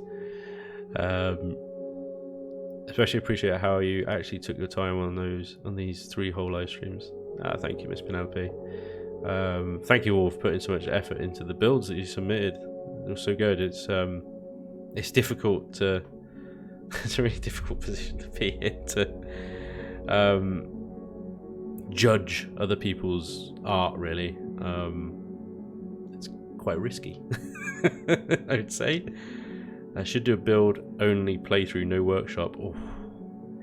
Do you know what? I've thought about it, Boise. I thought about no workshop challenge, and on the paper, it's like, yeah, it's you've got to build everything. But from an episodic point of view, because it takes so long to build stuff, I think what I'd have to do in that case is not only do the episodes, but then do the live streams to do the build, to live stream the builds rather than put them into episodes, because they just wouldn't work on YouTube. The viewers would just drop off so quickly if I just did real-time building on the YouTube episodes. It takes so long to grind and record the interesting bits of Empyrean to put those episodes together in the first place. I just don't think it will be possible unless I did like 1 episode a week and everything else was just the building. Because I mean, once you get past the starter stuff and you start building CVs and bases and stuff like that, it takes so long to build, and to build at the sort of level and stuff that people sort of expect me to build at now, really. So incorporate it into chilling and building, yeah, but it takes a chilling and building. It's taken me 3 weeks to build half a CV so far, and then in the current schedule, it's 5 episodes a week, on a full Empyrean schedule. So it doesn't quite work. So I definitely thought about doing it. Haven't figured out the logistics of whether it's even possible yet. So for the time being, the factory will remain very much in play. The builds I do in survival are the ugliest things in the universe ever. But that's the other thing, building in survival is just hell. Do you have anything better to do? No, you're absolutely right. Yep. Oh dear. There's lunch here, you still up? I know, I gotta go, but I'm wrapping up. I think you should do an ugly build off. Yeah. Maybe we could do something like that. But yeah, I've got to go, guys. It's well past when I imagine this stream to be done. But I just want to say thank you again to everyone, all the builders, all the people that submitted, and to my patrons that voted, the Twitch subs here that voted as well on all these builds to get these challenges through. You guys rock. You really do. You all do. There's, like I said, I'll say it again, there's so much talent here and community. It's brilliant. So thank you very much, and thank you for joining me today and yesterday, and I hope you join me on Friday for Chilling the Building. It's live stream week, apparently. It's just, yeah, live stream after live stream this week, I tell you. Don't get used to it though. Yeah. Right, thank you everybody again, much appreciated. Enjoy the rest of your, I've forgotten what day is it. What is it? Is it a Wednesday today? I can't remember. It's a Wednesday. Enjoy the rest of your Wednesday if you have any more Wednesday left.